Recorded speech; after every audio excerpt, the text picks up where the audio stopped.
Picture a vessel so massive it swallows the stars, slicing through the absolute vacuum of the void like a phantom leviathan. There are no roaring engines here, only the ghost of an ancient momentum carrying millions of sleeping souls across the interstellar sea.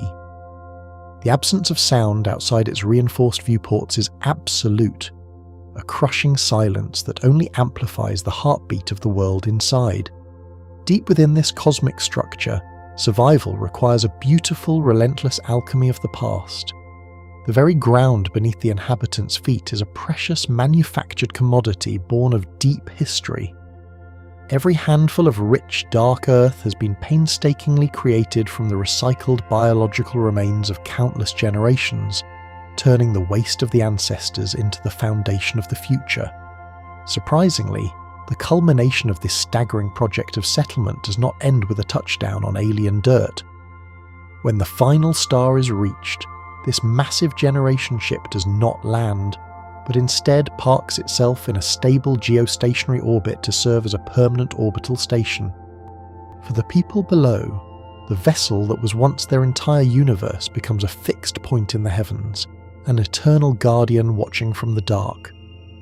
Imagine the profound peace of knowing your entire world is perfectly engineered to sustain you, hurtling safely through the frozen abyss. Now, bring that same sense of perfect security into the quiet space of your own bedroom. Let the heavy muscles in your shoulders drop, allowing the mattress to take on the full weight of your body. This structure of metal and starlight is waiting to guide you away from the waking hours. As your breathing slows to match the rhythmic, artificial tides of a distant world, allow yourself to drift away from the shore of today. Release the last lingering tensions of the mind and let your consciousness float outward into the silent vanguard of the long dark. Outside the reinforced viewports, the void offers no resistance and carries no sound of the furious plasma drives that initially pushed this behemoth out of its home system. Millennia of travel now rely entirely on momentum, with the ship slicing through the absolute vacuum like a phantom leviathan. The absence of acoustic propagation in the near-perfect vacuum means that even if a catastrophic external explosion were to occur, the inhabitants would only feel the kinetic shudder, never hearing the blast. This silent progress creates a profound psychological environment for the passengers born within its metal walls. They live their entire lives accompanied only by the internal acoustics of recirculating air and murmuring bulkheads. The true sound of their journey is an eternal, echoing quietness stretching across the light years. The outer hull is constructed from incredibly thick layers of ice and hollowed-out asteroid rock, providing a massive, dense shield against the relentless barrage of cosmic radiation. When humanity designed this interstellar arc, they realized that manufactured alloys alone could never withstand centuries of high-energy particle impacts. Instead, they tethered an entire carbonaceous asteroid to the framework, using the raw, unrefined mass of the cosmos to protect the fragile biology within.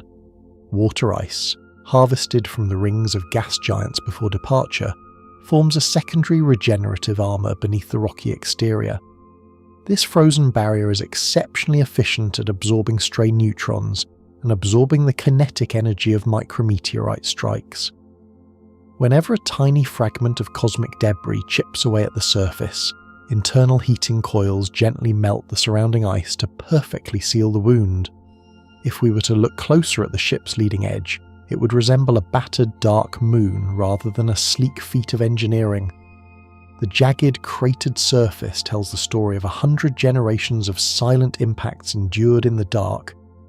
It is a flying fortress of ice and stone, carrying a hidden spark of life through the most hostile environment imaginable. Surprisingly, the universe offers a constant gentle push via massive gossamer solar sails, capturing the faint light of distant stars to maintain crucial momentum. Even in the deepest stretches of the interstellar void, photons exert an infinitesimal pressure when they strike a reflective surface. To harness this whisper of energy, the ship unfurls ultra-thin metamaterial sails spanning hundreds of square kilometers. These monolithic sails glow faintly with the reflected light of the Milky Way, resembling the wings of an impossibly large moth gliding through the dark.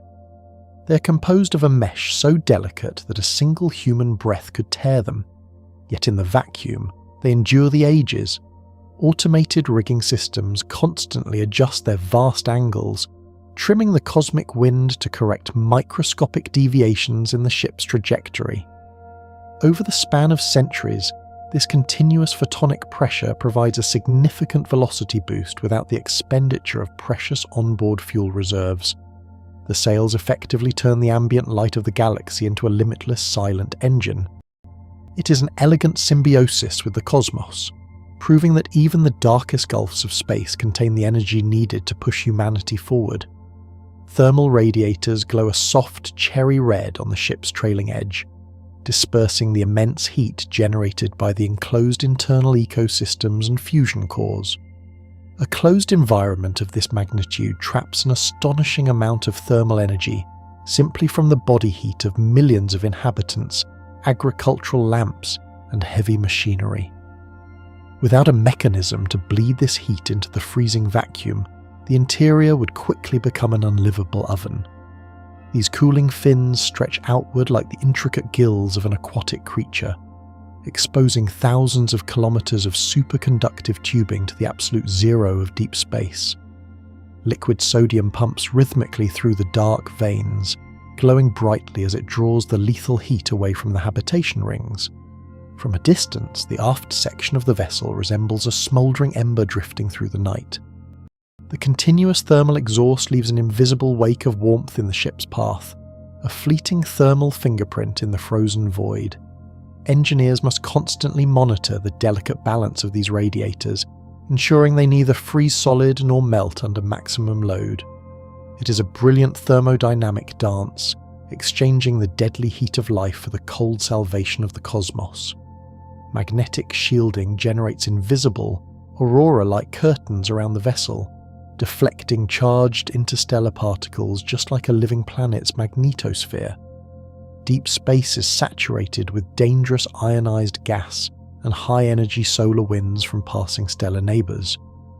To combat this invisible storm, the ship's central superconducting spine projects an immensely powerful electromagnetic bubble. When heavy cosmic rays collide with this magnetic barrier, they are violently redirected along the invisible field lines, sparking brilliant bursts of Cherenkov radiation. To the external optic sensors, this interaction creates breathtaking spectral light shows that mirror the northern lights of an ancient Earth. These swirling halos of green and violet plasma form a protective cocoon that travels with the ship. Inside the hull, the generators powering the shield emit a bone-deep subsonic vibration that the crew simply calls the heartbeat of the ship. If the field were to falter for even a moment, the influx of radiation would sterilize the upper agricultural decks almost instantly. Thus, the magnetic dynamo runs continuously, an artificial planetary core generating an invisible shield against the hostile weather of the galaxy. Slowly rotating habitation rings ensure that the external view of the stars is a sweeping, tranquil panorama rather than a static, unnerving image. The centripetal force generated by this rotation provides the inhabitants with a comforting simulation of gravity, anchoring their feet to the deck. As they stand before the massive reinforced observation blisters, the cosmos wheels past in a grand, majestic rotation. This continuous motion prevents the psychological terror of staring fixedly into an unmoving abyss for an entire lifetime. The familiar constellations rise and set along the horizon of the window frames, creating an artificial celestial rhythm. Navigators use these sweeping vistas to continuously calibrate the optical gyroscopes, blending breathtaking beauty with essential shipboard mathematics. Living within this spinning cylinder means the floor curves upward in both directions, a dizzying architectural reality hidden only by the clever placement of bulkheads and green spaces. The rotation is calibrated so precisely that a cup of water poured onto the deck will fall at a familiar, comforting angle. It is a perfectly engineered illusion of a planetary surface, spinning gracefully through the eternal night. Automated repair drones crawl across the massive surface, moving with the slow, deliberate grace of deep-sea creatures clinging to a sunken reef. These robotic custodians are the unsung heroes of the Generation ship, braving the lethal radiation and micrometeorite impacts to maintain the exterior integrity. They spend decades slowly traversing the jagged ice shields and intricate radiator fins, guided by an ancient, unwavering programming. Equipped with plasma torches, synthetic resin extruders, and magnetic grapples, the drones can mend a microfracture before it threatens the pressurized atmosphere within. Their movements are painfully slow, governed by the need to conserve power and avoid losing their grip in the frictionless void. When an area is fully repaired, they enter a state of dormant hibernation, tethered to the hull until the next inevitable impact wakes them. Over generations, the inhabitants inside the ship have developed superstitions and fond mythologies about these silent mechanical guardians working just beyond the metal ceiling. Some drones have operated continuously for centuries, their metallic carapaces scarred and pitted by the very hazards they protect the ship against. They are the lonely shepherds of the hull, ensuring the flock inside slumbers safely. The sheer scale of the ship means its forward section experiences completely different gravitational microstresses than its distant aft section. Spanning several kilometers from prow to engine bell, the structure is so massive that it exerts its own minuscule gravitational pull, a phenomenon that complicates internal physics. The forward bulkheads are constantly compressing under the relentless forward momentum, while the rear architecture strains under the trailing inertia. Structural engineers must constantly calculate these varying tidal forces, adjusting the tension of the carbon nanotube skeleton to prevent catastrophic metal fatigue. A dropped wrench in the forward observation deck falls with a marginally different acceleration than one dropped in the rear agricultural bays. This subtle gradient of microgravity shapes the way water flows through the internal plumbing and how atmospheric pressure settles in the central cylinder. Inhabitants travelling via the central transit tram from the bow to the stern can actually feel a faint phantom shift in their inner ear. It is a stark reminder that they are not living in a uniform building, but aboard a highly dynamic relativistic arrow. The vessel is so vast it literally stretches the laws of physics across its own length. Starlight reflects off vast, delicate sensor arrays, glittering like dew on a metallic web woven precisely across the ship's prow. These hypersensitive instruments are the eyes and ears of the dormant fleet, scanning the infinite darkness for navigational hazards and the chemical signatures of habitable worlds. They are tuned to detect the faint gravitational ripples of rogue planets and the lethal density of wandering dust clouds millions of miles ahead. Because the ship cannot easily alter its course, early detection of any obstacle is a matter of absolute survival. The arrays capture a spectrum of information far beyond human vision, analysing the infrared echoes of dead stars and the ultraviolet whispers of distant nebulae. Processing this immense influx of data requires a dedicated subcore of the central artificial intelligence, constantly sifting the cosmic noise for threats. When the alignment is just right, the ambient light from the galactic core catches the multifaceted lenses of these sensors. The entire forward section of the vessel sparkles brilliantly, a fleeting diamond in the rough expanse of the void. It is a stunning visual paradox, a fragile, glittering net cast out to protect a massive, unstoppable mountain of ice and steel. Entering a new solar system, the ship uses the immense gravity of gas giants to brake, a maneuver requiring decades of careful calculation and terrifying precision. Firing the main engines to decelerate would consume more reaction mass than the vessel possesses after its long interstellar coast. Instead, the navigators execute a complex sequence of gravitational slingshots, intentionally skimming the upper atmospheres of massive Jovian planets. This celestial dance bleeds off excessive kinetic energy, transferring the ship's blistering momentum into the planet's own orbital mechanics. The hull screeches and groans under the extreme tidal forces, protesting as it is violently wrenched into a slower, more manageable trajectory. Atmospheric friction from the gas giant burns away the outer layer of the ship's protective ice shield, creating a spectacular, blazing comet tail. If the trajectory is calculated even a fraction of a degree off course, the vessel will either skip off the atmosphere back into deep space or burn up entirely. The passengers inside endure weeks of terrifying turbulence and shifting gravitational vectors as their home wrestles with planetary physics.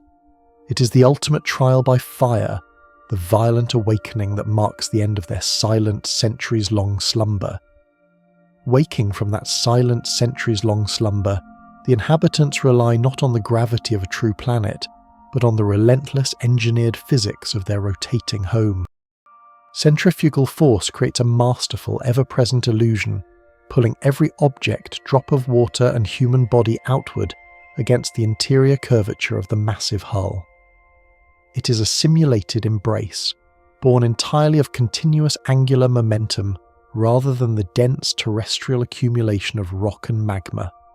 Deep within the vast cylinder, this artificial weight provides the essential, daily resistance human bones and muscles desperately need to avoid catastrophic atrophy over generations.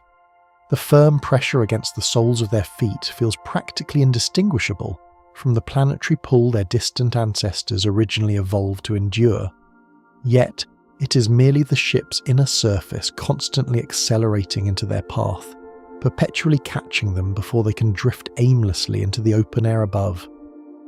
This carefully orchestrated physical reality dictates that the concept of down is always pointing directly outward toward the lethal, freezing void of space, while up aims into the empty hollow center of the vessel. Architectural foundations do not rest on a deep subterranean bedrock, but instead grip tightly to the supertensile metallic shell holding back the infinite vacuum.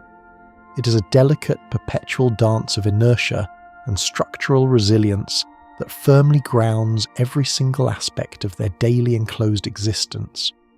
If we were to look closer at the absolute centre of this spinning world, a completely different physical paradigm takes hold along the primary axis of rotation. Here, at the geometric heart of the vessel, the rotational radius drops to zero, entirely nullifying the outward centrifugal push that grounds the sprawling habitats below. It is a silent, weightless sanctuary suspended high above the curving landscapes, where the crushing rules of simulated gravity simply cease to exist. This central column naturally becomes the bustling hub for the ship's most demanding heavy industry and external docking procedures. Massive multi-ton cargo containers and delicate prefabricated architectural struts can be manoeuvred here by a single worker with nothing more than a gentle guided nudge.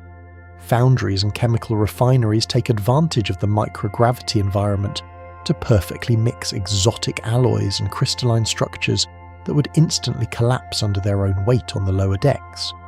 Workers commuting to this axial zone must undergo a rigorous daily transition, taking specialized elevators that slowly bleed off the rotational gravity as they climb higher into the sky. Arriving at the core feels like entering an underwater cavern, where engineers float gracefully between tethered workstations and immense drifting components. It is a vital, floating industrial crown, making the construction and maintenance of the massive vessel infinitely more manageable. Surprisingly, the simple act of taking a walk introduces the inhabitants to the bizarre localized anomalies of the Coriolis effect. When a person moves spinward, jogging in the same direction the habitat is already rotating, they inadvertently add their own velocity to the ship's massive motion. This slight increase in rotational speed presses them just a fraction harder against the floor, making their limbs feel sluggish and their footfalls noticeably heavier. Conversely, turning around and strolling anti-spinward subtracts from the overall rotational velocity, momentarily cheating the system of its artificial pull. A runner sprinting against the grain of the ship's spin will experience a sudden exhilarating lightness, bounding higher and farther with each subsequent stride. Athletes specifically choose their training routes based on these subtle, invisible currents of weight, utilizing the spinward paths for resistance training and the opposing direction for effortless speed.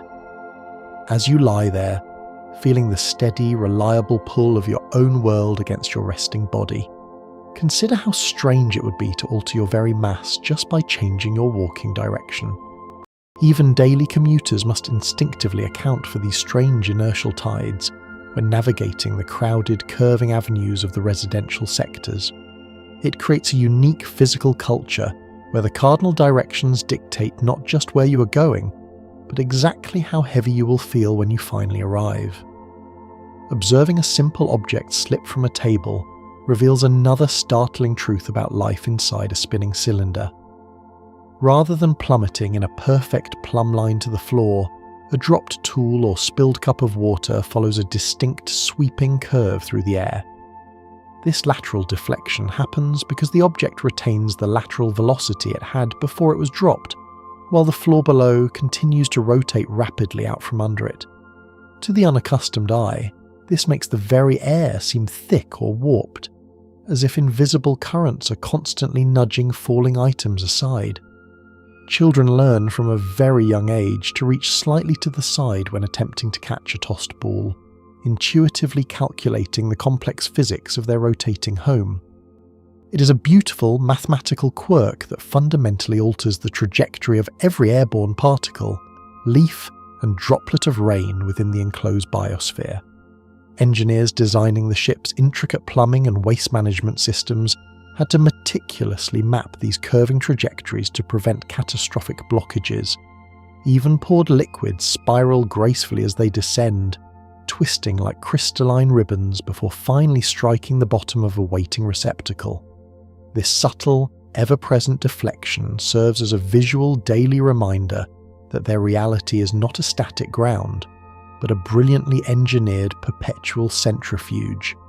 The atmospheric dynamics inside the vessel are entirely ruled by this continuous spin, generating massive engineered weather patterns that mimic the natural trade winds. As the artificial sun warms the expansive agricultural sectors, the heated air rises toward the weightless central axis, creating vast regions of low pressure near the ground. The Coriolis forces then aggressively grab these rising columns of air, twisting them into predictable sweeping currents that continuously circulate throughout the colossal habitat. These internal winds are not the chaotic, destructive storms of a terrestrial planet, but carefully calibrated, gentle breezes designed to prevent the air from ever growing stagnant. Meteorologists aboard the ship do not forecast the weather. They program it, adjusting the massive thermal vents to guide these aerial rivers precisely where cooling is needed most. A steady, warm gale constantly rushes across the upper canopy of the forested zones, ensuring the vital dispersion of seeds and the thorough mixing of oxygen and carbon dioxide. Standing on an elevated balcony, a resident can feel the persistent prevailing draft that continuously flows in a single, unified direction across the curved horizon. It creates a reassuring, rhythmic sighing through the leaves and the structural rigging, an acoustic heartbeat of the living atmosphere. This perpetual engineered wind breathes life into the metallic shell, carrying the scent of damp soil and blooming flora to every corner of the isolated world. Flowing water presents one of the most complex architectural challenges when designing a landscape that constantly curves upward into the sky. Rivers cannot simply be allowed to carve their own paths, as the shifting inertial forces would eventually cause them to slosh violently over their banks and flood the residential tiers. Instead, hydrologists construct meticulously terraced, winding channels that force the water to meander slowly, constantly bleeding off the kinetic energy it gains from the ship's rotation. These artificial streams often flow in a deliberate zigzag pattern, utilizing thousands of tiny engineered waterfalls to maintain a gentle, idyllic pace. The riverbeds are lined with porous synthetic stone designed to create microscopic turbulence, further slowing the current and aerating the vital water supply as it travels. To a casual observer strolling along the banks, the waterway appears entirely natural, babbling softly as it weaves through the dense cultivated parks. Take a slow, deep breath and let your muscles sink heavier into your resting place. imagining the soothing, rhythmic sound of that water gently spilling over mossy terraced rocks. Without these strict topographical constraints, a river flowing directly along the spinward axis would accelerate to dangerous, destructive speeds, scouring the artificial topsoil away in a matter of days. Every babbling brook and serene, reflecting pond is actually a highly controlled hydrodynamic machine, perfectly balanced to tame the wild physics of the spinning cylinder. The architecture of the sprawling internal cities possesses a bizarre optical quirk that becomes immediately apparent when looking at the skyline. Tall structures do not stand perfectly parallel to one another. Instead, they lean subtly inward, their apexes converging slightly toward the weightless central axis. This dramatic inward tilt is an absolute necessity to compensate for the shifting gravitational vectors that change rapidly with altitude inside the spinning cylinder. Because the circumference of the ship is smaller the higher you go, the centrifugal pull at the top of a skyscraper is noticeably weaker than it is at the street level. If a massive tower were built in a strict plumb line relative to the ground, the varying forces would tear the upper floors apart through sheer structural shear. To prevent this, architects design buildings like the spokes of a bicycle wheel, angling them directly toward the absolute center of rotation to ensure the shear load is distributed evenly.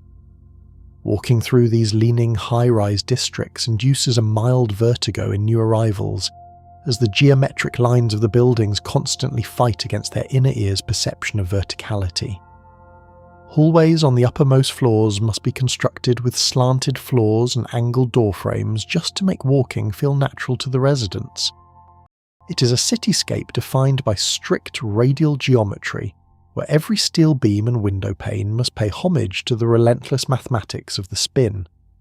The most visually arresting aspect of life inside this vast hollow world is the total absence of a traditional horizon. When a resident looks up from the manicured parks or bustling plazas, they do not see a limitless expanse of blue sky fading into space. Instead, the landscape sweeps dramatically upward, curving high overhead to form a staggering inverted ceiling composed of distant cities, shining lakes, and dense agricultural grids. For those born beneath open skies, this enveloping terrain can initially feel deeply claustrophobic, a constant reminder of the metallic shell trapping them in the void.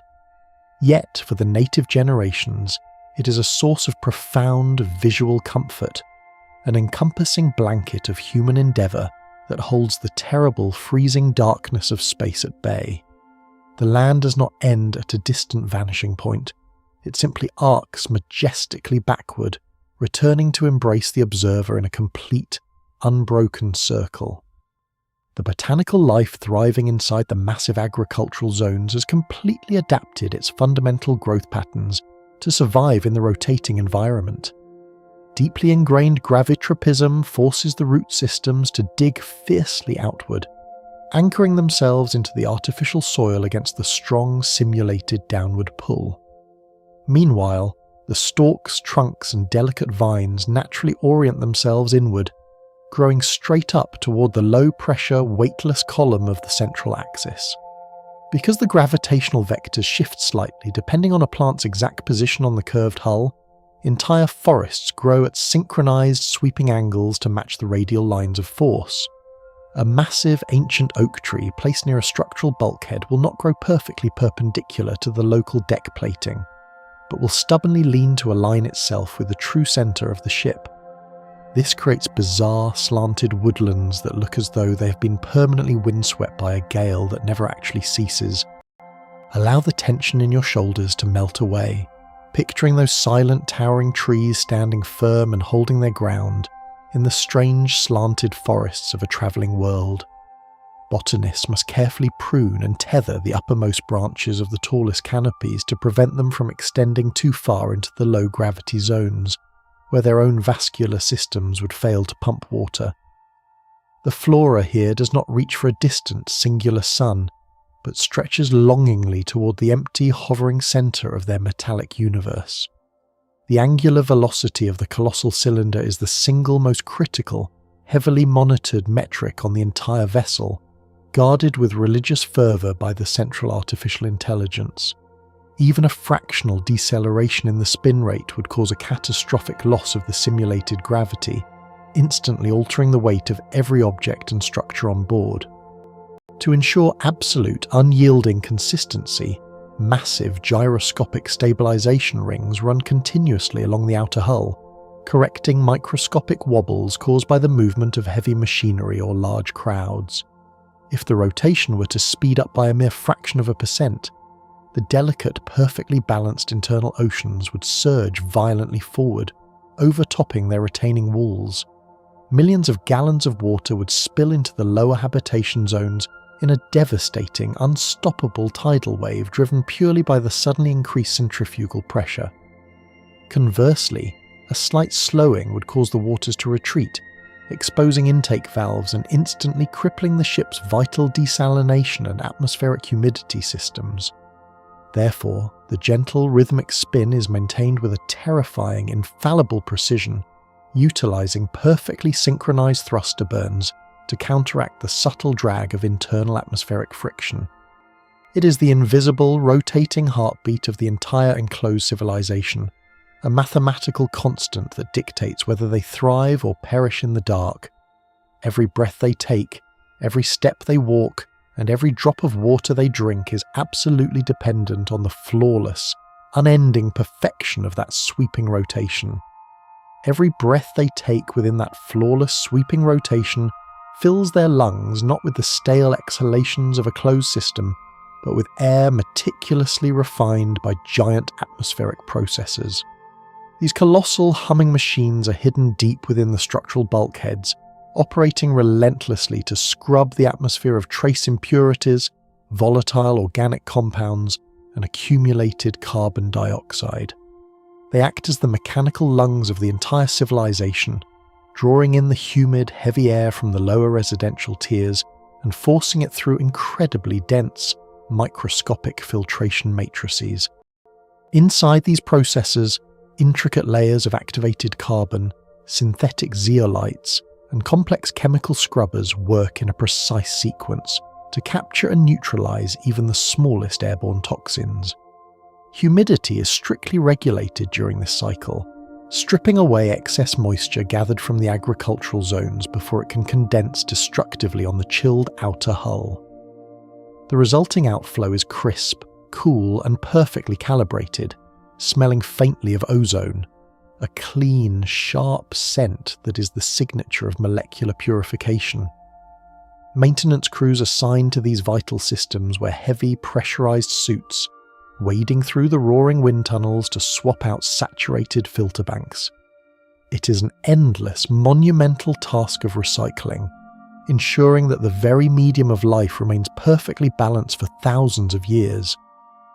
The clean air rushing from the massive vents is a constant, tangible proof of the ship's commitment to sustaining its fragile, enclosed ecosystem. Looking straight up toward the axis of rotation, the inhabitants do not see the harsh industrial reality of the central column, but rather an expansive, illusionary sky. This vast canopy of light is created by an intricate system of advanced holographic projectors and meticulously controlled fiber optic arrays stretching the entire length of the vessel.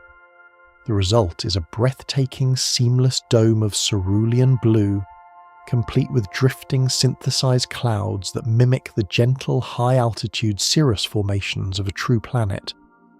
Engineers purposefully designed this grand illusion to stave off the crushing psychological weight of living entirely inside a metal tube, hurtling through the dark. The artificial sky responds dynamically to the time of day, transitioning from the pale, rosy hues of dawn to the harsh, bright clarity of noon. It creates a reassuring visual horizon that stretches infinitely upward, hiding the dizzying sight of the opposite side of the habitat curving overhead in the daylight. Notice the gentle rise and fall of your chest as you breathe, mirroring the steady, rhythmic cycle of this engineered sky fading into evening. Even the stars projected during the artificial night are not random. They're a perfectly mapped, slow-moving representation of the galaxy, as seen from their ancient distant home.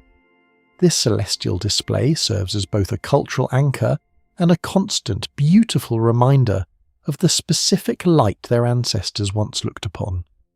The comforting rhythm of day and night is entirely artificial, achieved by gradually dimming the massive central light source that runs the length of the rotational axis. This glowing, fusion-powered spine serves as the ship's sun, radiating the essential spectrum of light needed for both human health and vital crop photosynthesis. As the designated evening approaches, massive louvered panels slowly close around the core, plunging the habitat into a deep, restful twilight. This forced cycle is critical for maintaining the circadian rhythms of the millions of passengers, ensuring proper sleep patterns and hormonal balance in a world without natural sunrises. The darkness is never absolute. Gentle, ambient lighting takes over, bathing the residential sectors in a soft, silvery glow that mimics the light of a full moon. It is during these manufactured nights that the temperature is allowed to drop slightly, creating a cool, refreshing atmosphere that encourages the inhabitants to rest. When the morning cycle begins, the process reverses, flooding the sprawling cities and dense forests with a brilliant, warming energy that instantly wakes the biosphere. The transition is smooth and deliberate, a mechanical dawn that dictates the waking hours and productivity of the entire enclosed society. It is a stunning display of power, proving that the ship controls not just gravity and air, but the very passage of time itself. While the mechanical processes scrub the air, massive continuous banks of specialized algae and genetically modified mosses serve as the primary biological oxygen producers. These dense, vibrant green walls are cultivated in vast shallow pools and vertical racks that line the heavily illuminated mid-altitude sections of the cylinder. They are a triumph of genetic engineering, designed to photosynthesize at an incredibly accelerated rate, devouring carbon dioxide and exhaling pure, life-giving oxygen in massive quantities. Unlike traditional forests, which require deep soil and decades to mature, these algal blooms can rapidly expand or contract to immediately balance sudden shifts in the atmospheric composition.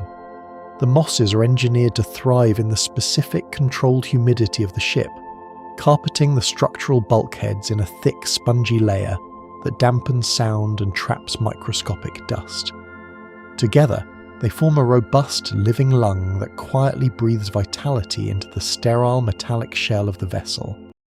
The gentle breezes rustling through the parks and avenues are not the accidental byproducts of rotation, but winds intentionally generated by massive hidden atmospheric fans. These colossal turbines are embedded deep within the landscaped hills and structural supports, programmed to create sweeping, invisible currents that prevent stagnant air from settling in the lower residential valleys. Without this forced circulation, pockets of heavy, carbon-rich air would inevitably pool at the ground level, slowly suffocating the crops and the population. The central intelligence precisely choreographs these fans, orchestrating a complex invisible ballet of high and low pressure zones that sweep across the curving terrain. They can simulate a sudden, refreshing gust before a planned rainstorm, or maintain a steady, gentle zephyr that continuously cools the heavily populated urban centres. The rustling of leaves and the swaying of tall grass are the direct results of this massive hidden machinery breathing life into the static environment. Let your hands rest loosely at your sides, imagining the sensation of a cool, perfectly calibrated breeze sweeping softly across your skin. This active wind management also plays a crucial role in regulating the internal temperature, swiftly carrying the immense waste heat generated by the cities up toward the central cooling arrays. It ensures that the atmosphere remains dynamic and alive, rather than a heavy, suffocating blanket trapped within the spinning metal drum. True weather events such as clouds and rain are meticulously orchestrated phenomena that gather specifically near the central axis, where the air pressure is naturally the lowest. As warm, moisture-laden air is pushed upward by the massive fans, it eventually reaches the cooler, weightless zone surrounding the central lighting core. Here, the water vapour rapidly condenses, forming thick, heavy banks of actual physical clouds that hover majestically in the exact centre of the sky. When the agricultural sectors require hydration, the climate control systems gently alter the temperature gradients, triggering a planned, incredibly precise precipitation event. The rain does not fall randomly. It is guided by subtle shifts in the internal wind currents, directing the downpour exclusively over the designated farming grids while leaving the residential sectors completely dry. To look up from a city plaza is to see a massive contained storm raging directly overhead, held in place by invisible thermal walls.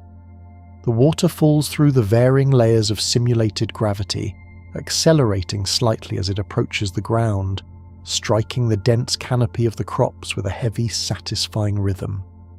Once the required quota of water has been delivered, the central heaters flare, quickly dissolving the remaining clouds back into invisible vapour. It is a stunning display of elemental control, turning the chaotic forces of nature into a reliable, programmable utility. This carefully balanced concoction also includes an exact elevated ratio of inert nitrogen to prevent the highly oxygenated environment from becoming a catastrophic fire hazard. The air feels distinctly lighter and more energizing in the lungs, allowing athletes to push harder and workers to endure longer shifts without suffering from sudden fatigue. It is a subtle, invisible upgrade to the human condition, an evolutionary advantage provided entirely by the massive life support systems. However, this enriched atmosphere requires the hull's internal seal to be absolutely flawless, as even a microscopic leak would rapidly drain the precious, highly pressurized gases into the void. Engineers treat the atmospheric composition as a holy metric, constantly sampling and tweaking the mixture to ensure it remains at the perfect, optimal ratio for human thriving. The very air they breathe is a calculated scientific masterpiece designed to create the perfect energetic citizen. Because the atmospheric pressure varies drastically depending on the altitude within the spinning cylinder, the way sound travels changes noticeably as one ascends toward the centre. Down at the ground level, where the centrifugal force is strongest and the air is thickest, sounds are sharp, clear, and carry over great distances. A shout in a bustling city plaza echoes sharply off the curving architecture, retaining its full acoustic energy in the dense, pressurized medium. However, as a commuter takes an elevator up toward the zero-gravity industrial core, the air becomes significantly thinner and less capable of efficiently propagating acoustic waves. Voices begin to sound strangely muffled and distant, lacking the sharp resonance and volume they possess in the lower, heavier tiers. Machinery that produces a deafening roar at the hull level becomes a dull, manageable hum when operated in the rarefied air near the central axis. Feel the heavy, comforting pressure of gravity anchoring you to your resting place, a stark contrast to the thin, silent environment hovering miles above. This acoustic gradient forces the inhabitants to adapt their communication methods when working in the high altitude zones, relying more heavily on electronic headsets and visual signals. The very nature of a conversation changes depending on where you stand in the sky, adding a unique sensory dimension to the daily experience of navigating the massive vessel. The air circulating through the ship is not sterile. Instead, it is deliberately seeded with a carefully curated, constantly monitored airborne microbiome. Total sterilization would be disastrous, leaving the inhabitants with weakened, unchallenged immune systems completely vulnerable to any sudden, unexpected mutation. Therefore, the atmospheric processes intentionally release specific benign bacteria and harmless viral strains to continuously exercise and strengthen the biological defences of the population. These microscopic passengers are engineered to be completely safe, existing only to prompt a healthy, low-level immune response from every breath citizens take. The specific strains are rotated on a complex multi-year schedule, ensuring that the population remains robustly protected against a wide variety of potential biological threats. It is a massive invisible inoculation program, carried out silently by the gentle breezes and the swirling engineered winds. Medical officers constantly sample this floating ecosystem, tweaking the microscopic balance to prevent any single strain from dominating the enclosed environment. They understand that true health in a sealed bottle requires a delicate, symbiotic relationship with the microscopic world, rather than a futile, endless war against it. The air is literally alive, a complex, breathing soup of curated biology that keeps humanity strong in the deep dark. While the ship travels through a changeless, eternal void, seasonal changes are intentionally programmed into the climate system to offer profound psychological comfort. The central intelligence slowly alters the ambient temperature, the humidity levels, and the hue of the artificial sky to simulate the gentle progression of spring, summer, and autumn. These artificial seasons break the crushing monotony of the journey, providing the isolated society with a necessary sense of passing time and natural rhythm.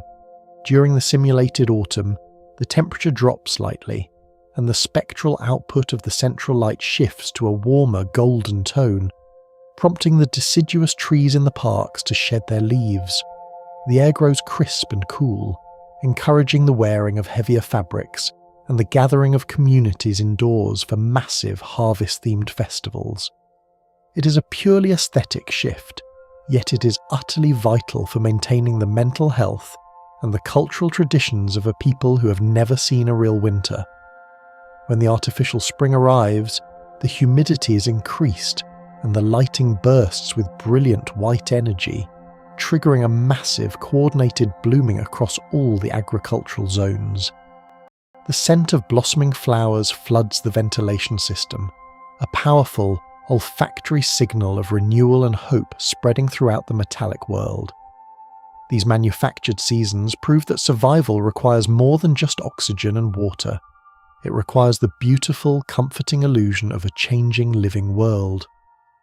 Within this changing living world, the most profound anchor of stability is not found in the soil, but in the continuous band of water that rings the entire interior circumference. This immense liquid ribbon acts as both a vital resource and a massive thermal stabilizer, absorbing the fluctuations of energy from the ship's central light source. Because water possesses an incredible capacity to retain heat, it prevents the habitat from experiencing the jagged, lethal temperature spikes that would otherwise plague a purely metallic environment. The ocean functions as the ship's primary battery of thermal inertia, gently releasing warmth during the artificial night to keep the air temperate and comfortable. Every gallon of this circulating sea was meticulously calculated to balance the ship's rotation, acting as a massive liquid flywheel that smooths out microscopic irregularities in the spin. It is a sapphire band that binds the various ecosystems together, providing a buffer against the cold reality of the void just inches beyond the outer skin. As the water moves, it carries with it the collective heat of millions of lives and machines, distributing that energy with perfect fluid efficiency. This grand aquatic circuit ensures that no corner of the vessel becomes too frigid or too sweltering for life to persist for millennia. It is the literal lifeblood of the ship, a massive, unyielding reservoir of stability that makes the long voyage possible. If we were to look closer at the underwater geography, we would find that these internal seas are remarkably shallow compared to the deep planetary oceans of ancient history. This deliberate design choice was made to save on the immense mass required to accelerate the vessel out of its home solar system at the start of the journey. Every millimetre of depth represents thousands of tons of extra weight that would have demanded astronomical amounts of fuel to move across the stars. Despite this limited depth, the ocean is engineered to feel like an infinite abyss, with the floor carefully sculpted to create the illusion of vast, submerged distances. The pressure at the bottom, near the inner hull, is precisely managed by the centrifugal spin to ensure it remains within the strict tolerances of the ship's structural framework.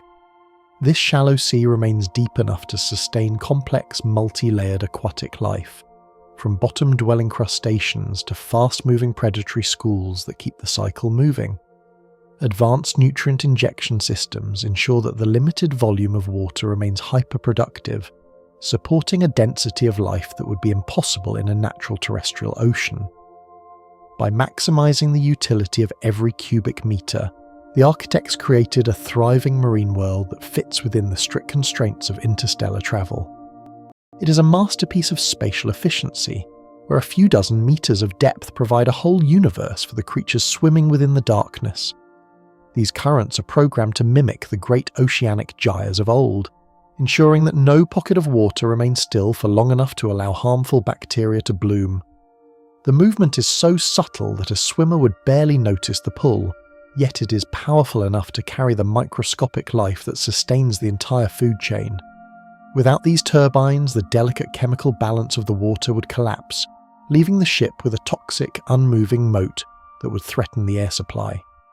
The hum of these machines is absorbed by the dense water and the sandy floor, leaving only the visual evidence of swaying seagrass to prove their presence.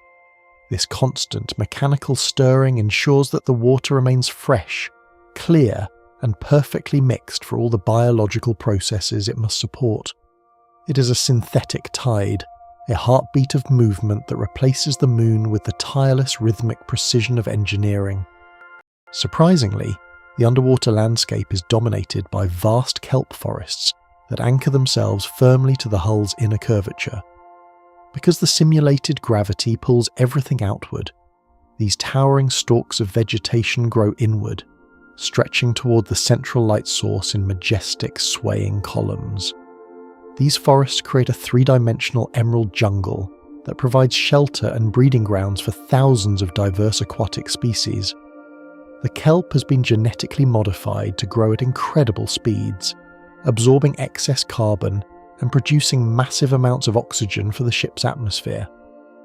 As the light from the central axis filters down through the water, it creates shifting patterns of gold and green that dance across the submerged metallic deck plates.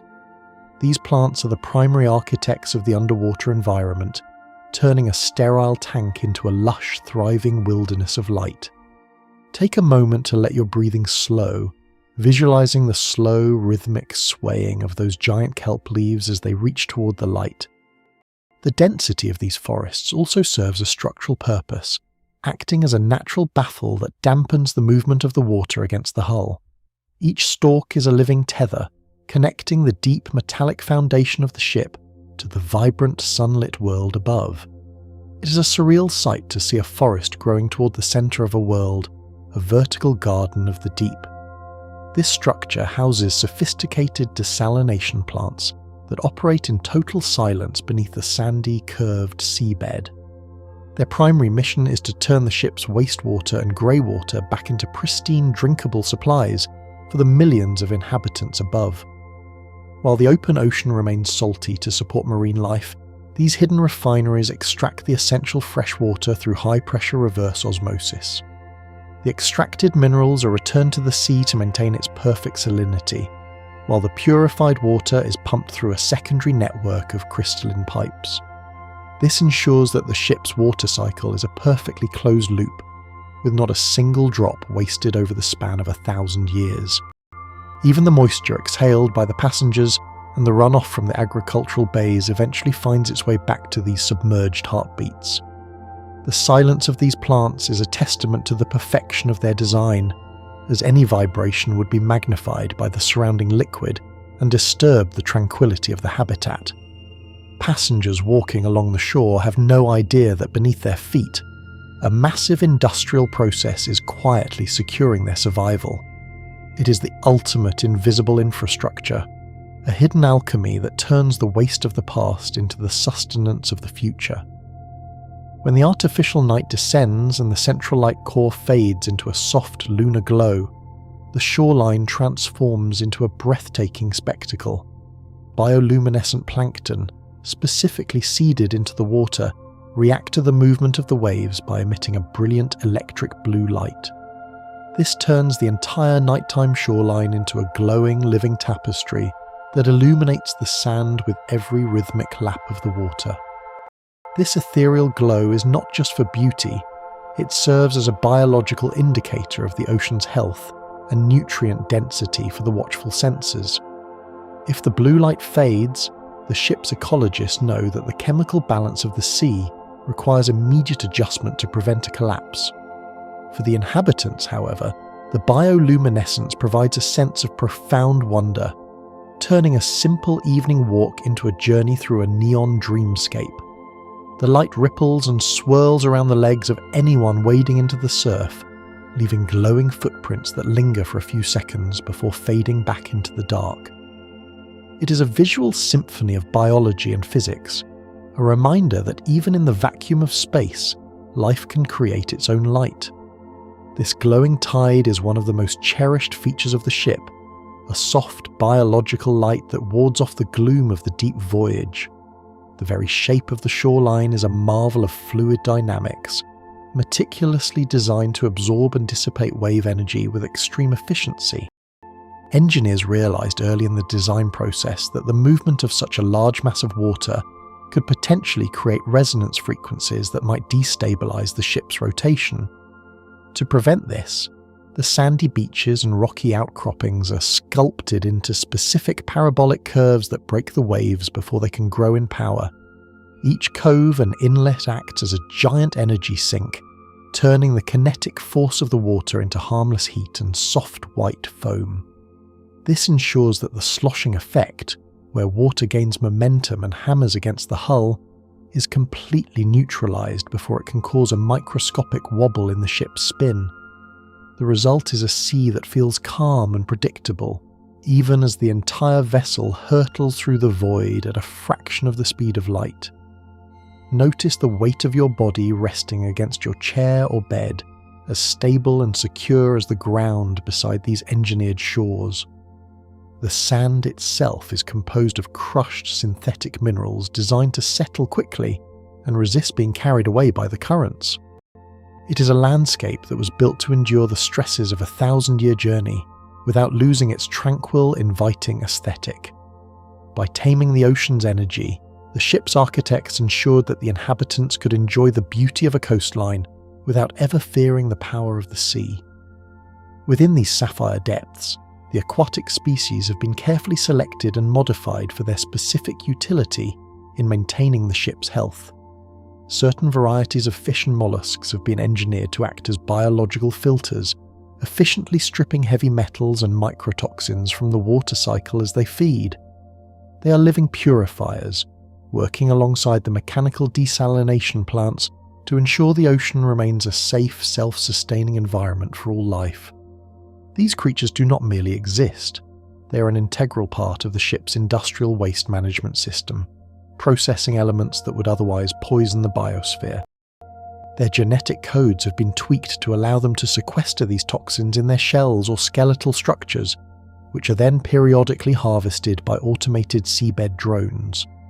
This ensures that harmful materials are concentrated and removed from the loop without the need for aggressive chemical treatments or shutdowns. The fish themselves are vibrant and diverse, filling the kelp forests with flashes of colour and movement that provide a psychological boost to the human observers. They represent a perfect marriage of nature and technology, where the simple act of survival contributes to the greater stability of the interstellar arc. As you continue to breathe deeply, imagine the silent, tireless work of these small guardians patrolling the depths of your world. The surface of this internal sea serves as the primary engine for the ship's entire rain cycle, constantly feeding moisture directly back into the atmosphere. Under the warmth of the central light source, thousands of tons of water evaporate every hour, rising as invisible vapour toward the zero-gravity axis. This process is so efficient that the ocean essentially breathes into the sky, creating the raw materials for the clouds and storms that sustain the land. This evaporation also provides a crucial cooling effect for the lower habitat levels, as the phase change from liquid to gas absorbs significant amounts of thermal energy. It is a natural air conditioning system that requires no additional power, utilising the ambient heat of the ship to drive its own internal circulation. Without this massive surface area of water, the air inside the cylinder would quickly become parched, brittle, and unbreathable for both humans and plants. The humidity levels are so precisely managed that the air always feels slightly moist and fresh, carrying the faint, clean scent of the sea deep into the urban centres. Every rainfall that sustains the agricultural grids is a recycled piece of the ocean, having been lifted by the sun and carried by the winds. It is a majestic, unending circle that ensures the ship remains a moist, temperate island in the dry, airless expanse of the galaxy. Deep beneath the sunlit waves, near the cold metallic foundations of the hull, artificial thermal vents have been placed to mimic the extreme conditions of Earth's deep ocean. These vents release controlled bursts of heat and minerals, fostering unique, extremophile ecosystems that thrive in the dark, pressurized depths of the hull. This provides a sanctuary for specialized organisms that would be unable to survive in the sunlit kelp forests or the shallow shoreline regions. These abyssal zones serve as a biological backup, housing ancient forms of life that are remarkably resilient to environmental shifts. The bacteria and tube worms found here contribute to the ship's chemical diversity, breaking down complex inorganic compounds that the surface life cannot process. It is a hidden, alien world within the ship, a place of extreme pressure and absolute darkness where the mechanical and biological truly meet. Observing these vents through submerged cameras reveals a world of strange, ghostly beauty, with plumes of mineral-rich water rising like smoke through the deep. These deep-sea pockets are a reminder that the ship is large enough to contain every facet of a planetary environment, from the brightest peak to the darkest trench. By fostering these unique ecosystems, the architects ensured that the Generation ship was not just a container for humans, but a complete, living encyclopedia of life's endurance. This endurance is most visible in the very ground beneath the inhabitants' feet, where the soil itself is a precious, manufactured commodity born of deep history. Every handful of rich, dark earth has been painstakingly created from the recycled biological remains of countless generations, turning the waste of the past into the foundation of the future. Composting systems operating on a massive scale process every scrap of organic material, ensuring that the cycle of nutrients never breaks during the long transit between stars. This sacred topsoil is carefully layered and aerated, teeming with engineered microbes that break down complex molecules into the elementary building blocks of life. It represents a physical legacy of everyone who has ever lived aboard the ship, a living bridge between the world left behind and the one yet to be reached. This soil is not merely dirt, it is a meticulously curated archive of biological carbon, precious enough to be tracked by the gram across the entire vessel. Engineers monitor the chemical balance of this Earth with the same intensity they apply to the fusion reactors, knowing that a single deficiency could ripple through the entire food chain. The ground is literally the ship's memory, holding the carbon of the ancestors to feed the children of the future. It is a humble, dark substance that hides the staggering complexity of an ecosystem designed to last for 1,000 years. Most of the ship's vital crops are grown within soaring vertical towers that pierce the inner atmosphere, maximizing every available square meter of the hull's curvature. These structures allow the agriculture sectors to produce a caloric yield far beyond what any traditional planetary field could ever provide in such a limited footprint. By stacking the gardens toward the central axis, the architects ensured that the population could thrive without sacrificing the open parklands and residential districts below. Each tier of these emerald skyscrapers is a self-contained climate zone, specifically tuned to the light and moisture requirements of the various vegetables and grains growing within. Looking up from the base of a tower, one sees a dizzying tapestry of verdant growth that seems to climb indefinitely toward the artificial sun. This vertical orientation also simplifies the automated irrigation and nutrient delivery systems, which utilize the ship's centrifugal forces to trickle water downward through the tiers. The towers are constructed from lightweight, high-strength composites that vibrate softly with the passage of nutrient-rich fluids through their transparent veins. Harvesting drones climb these vertical surfaces with mechanical grace, picking perfectly ripe produce without ever disturbing the delicate roots. This three-dimensional farming is the only reason a vessel of this size can sustain millions of people indefinitely. It is a masterpiece of high-density survival, turning the interior of the metal cylinder into a multi-layered garden of plenty. Surprisingly, the crucial work of pollination is not left to chance, or the movement of artificial winds, but is handled by swarms of robotic bees and carefully managed insect populations. These mechanical pollinators hum quietly through the greenhouse zones, their tiny sensors identifying individual blossoms and ensuring the genetic diversity of the next crop generation.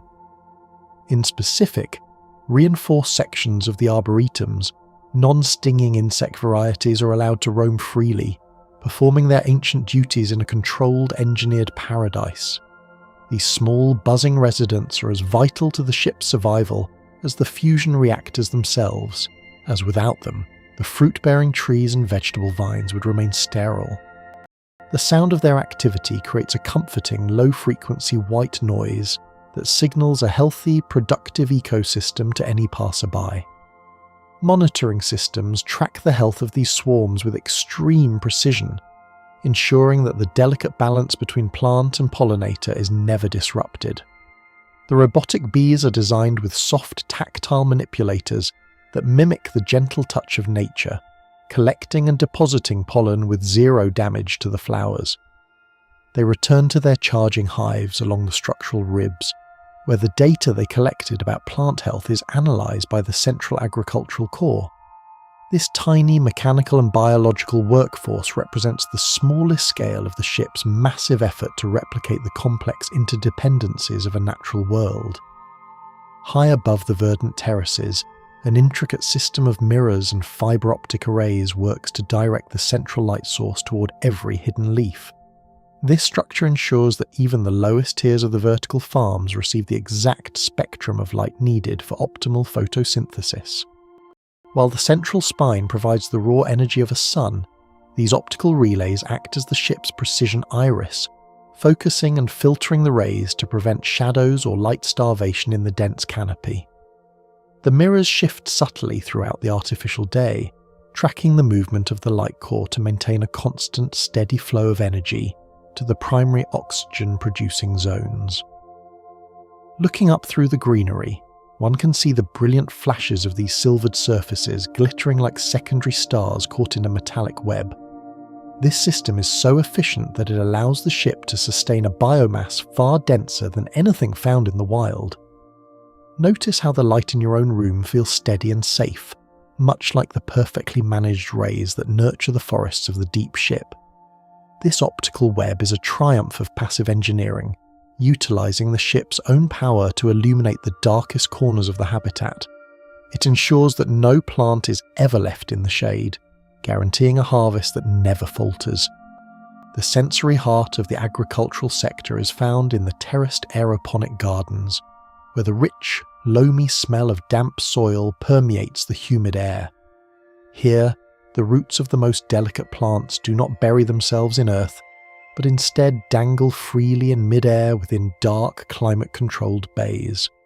A continuous fine mist of nutrient-dense water is sprayed directly onto these exposed roots, calibrated with extreme precision to the individual needs of each specific plant variant.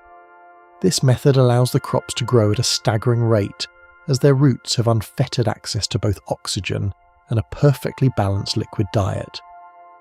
The sound of the misting systems is a rhythmic, soothing hiss that repeats every few minutes, creating a hypnotic atmosphere within the long green galleries. Walking through these terraces, the scent of wet earth and growing vines is so thick it feels like a physical presence, a primitive reminder of a home that most passengers have only ever seen in archives. It is a place of deep sensory richness, where the engineering of survival reaches its most fragrant and fertile expression. The absence of soil weight allows for even more layers of growth, turning the ship's interior into a floating botanical masterpiece. You're surrounded by the smell of life, a damp and ancient perfume that bridges the gap between the stars. This structure also houses a silent, high-security genetic library where seeds from millions of Earth species are kept in a state of deep cryogenic freeze.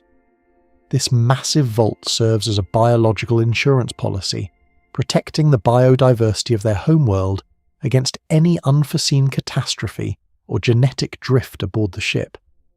Inside the shielded chambers, the temperatures are maintained near absolute zero, preserving the spark of life within billions of tiny husks for the duration of the multi-century voyage. Should the primary crops fail, or the new world require a specific ecological niche to be filled, these archives can be thawed and cultivated within the ship's versatile nurseries. The vault represents the ultimate collection of terrestrial potential, a library of every flower, tree and grain that once defined the landscapes of humanity's origin. It is a quiet, frozen cathedral of DNA, waiting patiently for the moment the ship finally makes landfall on a distant shore. The library is guarded by automated systems that monitor the stability of every individual seed pod, ensuring that the genetic blueprint remains pristine for 1,000 years. It is the most valuable cargo on the ship, representing the collective history of an entire planet's evolutionary journey. This silent repository is the promise that no matter how long the voyage, the world of the ancestors will never truly be forgotten. If we were to look closer at the massive trees that line the parklands, we would find they have been genetically modified to have shallow, lateral root systems rather than deep taproots. This adaptation is a necessity of the ship's architecture, where the usable topsoil is only a few meters deep before it meets the reinforced metallic bulkheads of the inner hull. These engineered giants spread their roots wide in an intricate horizontal web, interlocking with one another to create a stable, living foundation. The trees are effectively anchored to the hull itself, providing structural reinforcement to the landscape while offering shade and beauty to the inhabitants.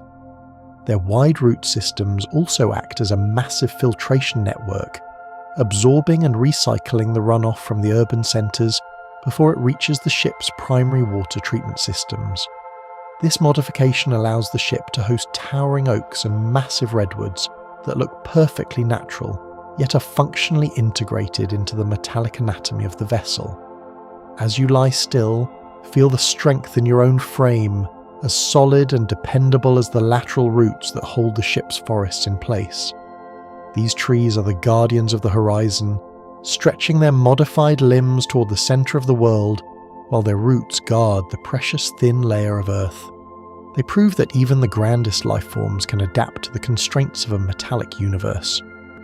Within the dense canopy of the industrial nurseries, the construction of internal furniture and textiles relies on the rapid growth of engineered bamboo and hemp. These plants are cultivated in specialised high-yield zones, where they can reach maturity in a fraction of the time required for traditional timber.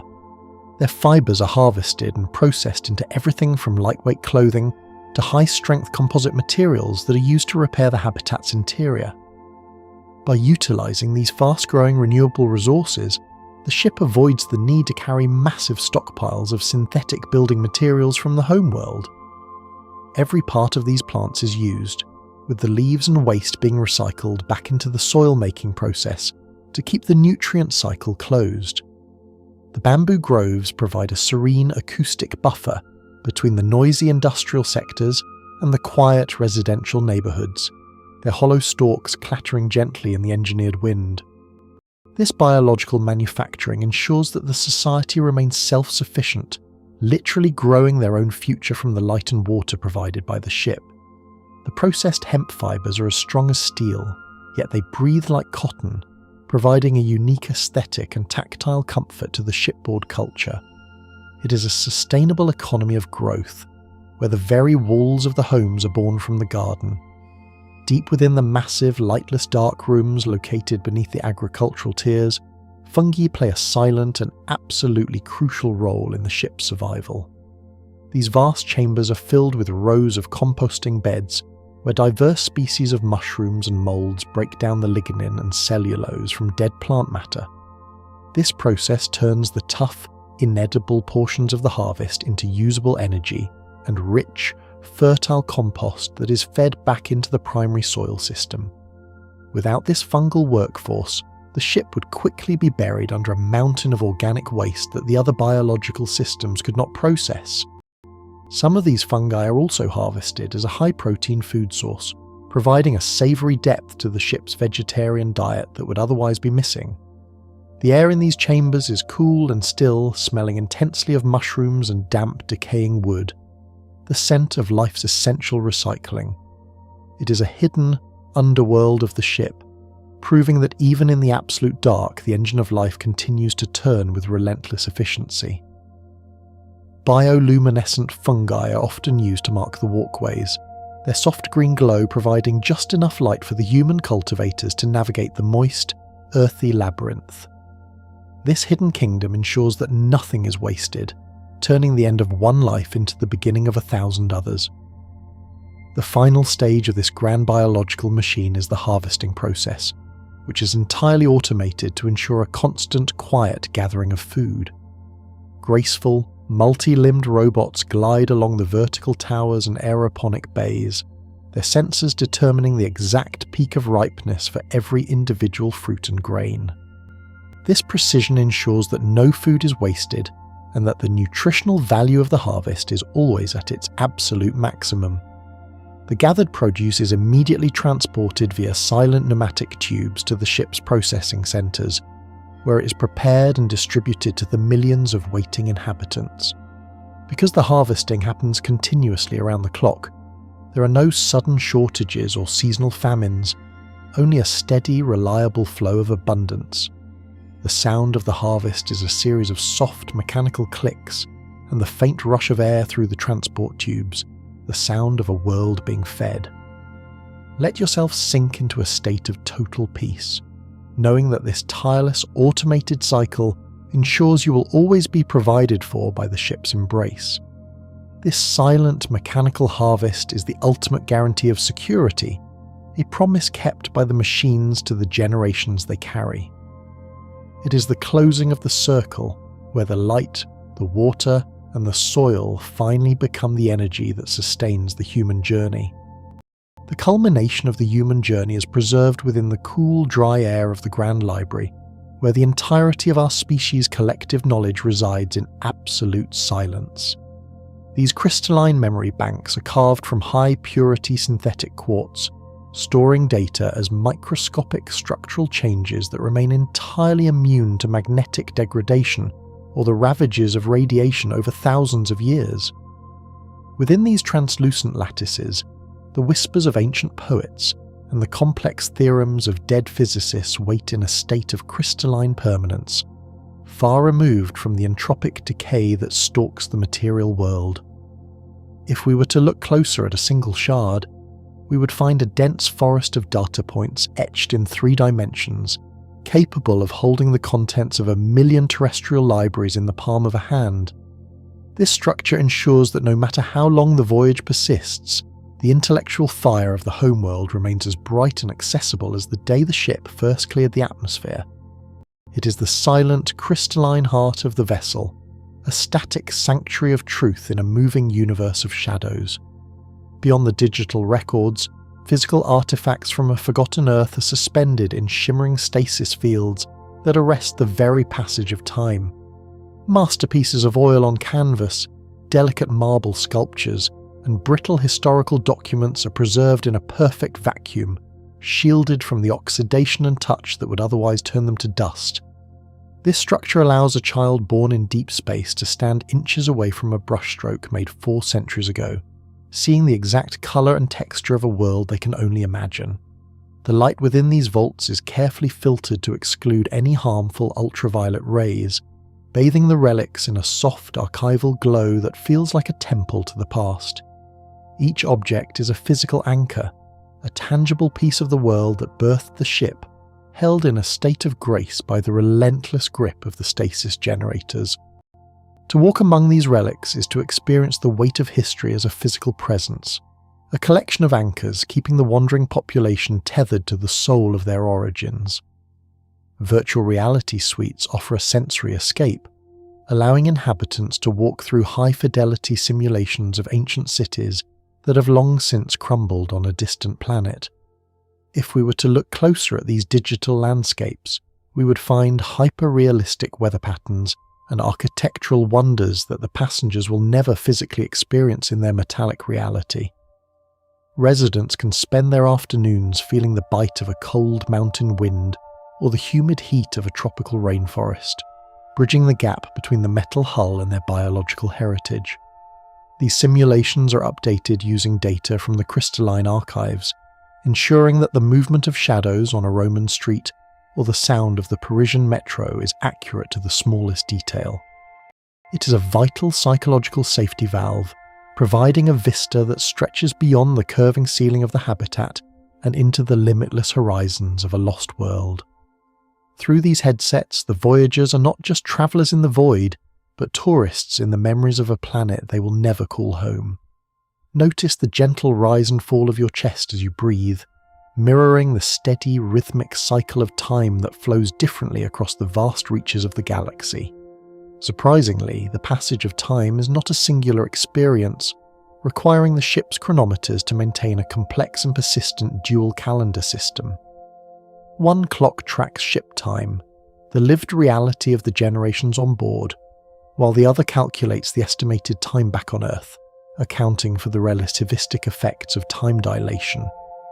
This constant mathematical adjustment serves as a heavy reminder that while the ship hurtles forward, the homeworld they left behind is aging and changing at a vastly different accelerating pace.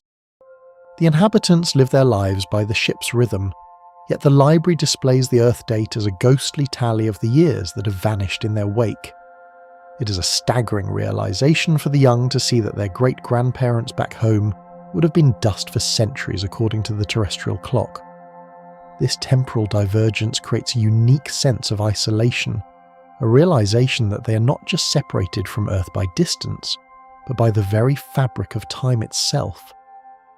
Within the closed environment of the hull, languages begin to drift and evolve into unique dialects that would eventually become unrecognizable to their terrestrial ancestors. Linguists must constantly update translation algorithms to ensure that the historical texts and scientific records remain accessible to the current generation as their speech patterns shift. New idioms born from the physics of the spin and the isolation of the void slowly weave themselves into the cultural tapestry, creating a living bridge between the past and the present. This linguistic drift is a natural consequence of a closed society, where the old words for horizon or weather take on entirely new meanings in a world made of metal and light. The library serves as the linguistic anchor, preserving the original sounds of Earth's many tongues so that the roots of human communication are never entirely severed. It is a quiet, ongoing battle against the entropy of meaning, ensuring that the wisdom of the elders can still be understood by the children of the stars. Genetic records of every passenger and their long-dead ancestors are meticulously tracked within the library's biological databases to prevent the catastrophic bottlenecks of an isolated population. This digital lineage ensures that the community remains healthy and diverse, guiding the reproductive choices of the inhabitants to maintain the spark of human resilience over the span of 1,000 years. It is a silent, microscopic stewardship that protects the future of the species by honouring the staggering complexity of its inherited past. By monitoring the mutation rates and the distribution of traits, the ship's medical artificial intelligence can identify potential risks before they manifest in the population. Every individual is a walking library of genetic information, a vital link in a chain that must remain unbroken until the ship finally reaches its destination. This structure of genetic tracking is the invisible foundation of the ship's society, a commitment to biological excellence that ensures the final generation is as strong as the first. Music from millennia past is broadcast through the public spaces, serving as an invisible melodic thread that connects the current generation to the emotional landscape of their origins.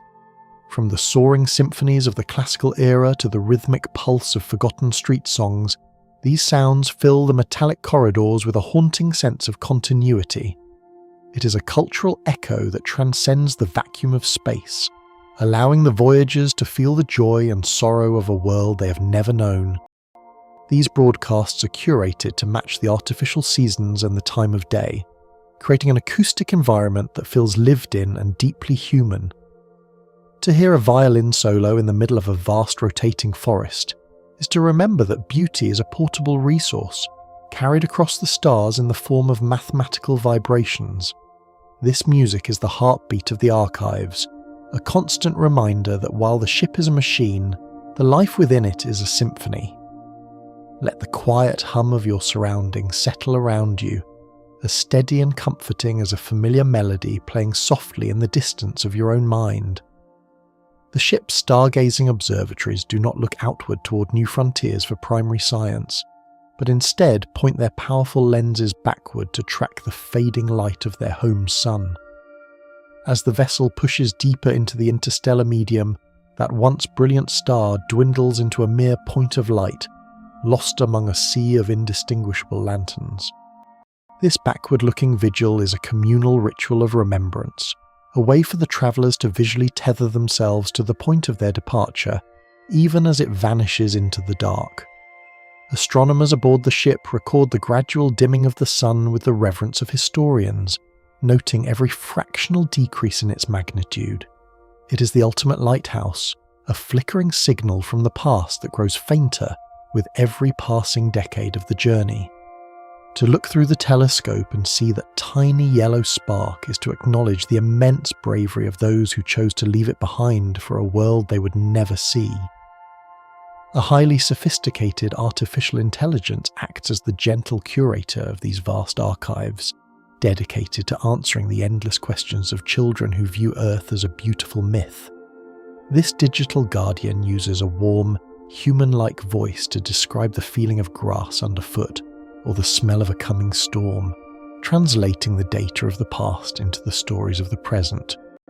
It is a patient teacher that ensures the collective memory of humanity is not just stored, but understood and cherished by those who will never see the world it describes.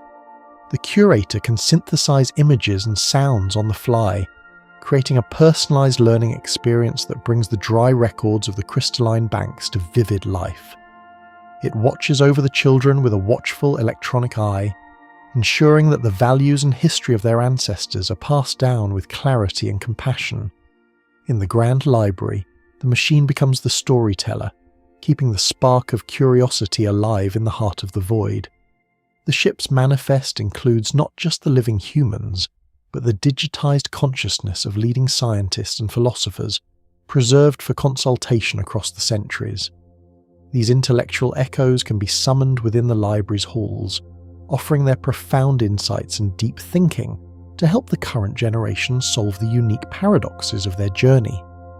This structure creates a timeless council where the greatest minds of the past continue to guide the path toward the future, ensuring that the light of human reason never flickers out. These digital personas are more than just recordings. They are interactive models capable of debating new theories and providing ethical guidance during times of crisis. They represent the ultimate triumph over death, a way for the wisdom of the old world to survive the long transit through the dark. As the ship nears its destination, these voices of the past will be the first to advise on the settlement of the new world, completing the circle of knowledge. Feel the heavy, supportive weight of your own existence, a vital and living part of a story that spans across the stars. Spanning across the stars, the ship's journey is sustained by a heart of artificial fire that mimics the very suns it passes. This power source is a sustained fusion reaction, burning rare isotopes harvested from the thin, ghost-like interstellar gas clouds encountered along the path. Magnetically confined within a massive toroidal chamber, the plasma roars at millions of degrees, yet its fury is contained by electromagnetic fields so precise they do not leak a single joule of stray energy into the surrounding bulkheads. Automated intake scoops at the ship's prow act as cosmic baleen, sifting through the vacuum for the stray atoms of deuterium and helium-3 that fuel this eternal glowing heartbeat. This process ensures the vessel never runs dry, turning the sparse matter of the void into a limitless supply of electricity and propulsion for the inhabitants. It is a brilliant realization of self-sufficiency, allowing the voyage to continue for centuries without ever needing to refuel at a terrestrial port or planetary base. By consuming the very space it travels through, the ship becomes a predator of the void, turning the emptiness into the energy of life. This star heart is the first and final light of their long, dark trek through the interstellar sea.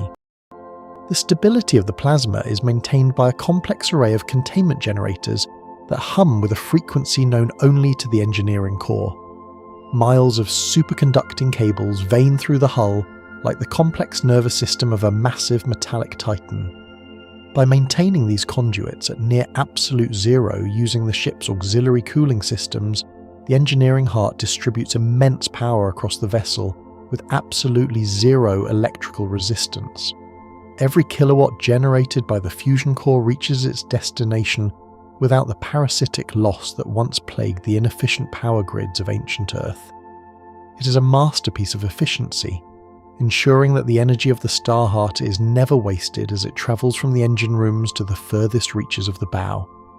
This invisible web of power is the silent foundation of every light, every fan, and every heartbeat within the hull.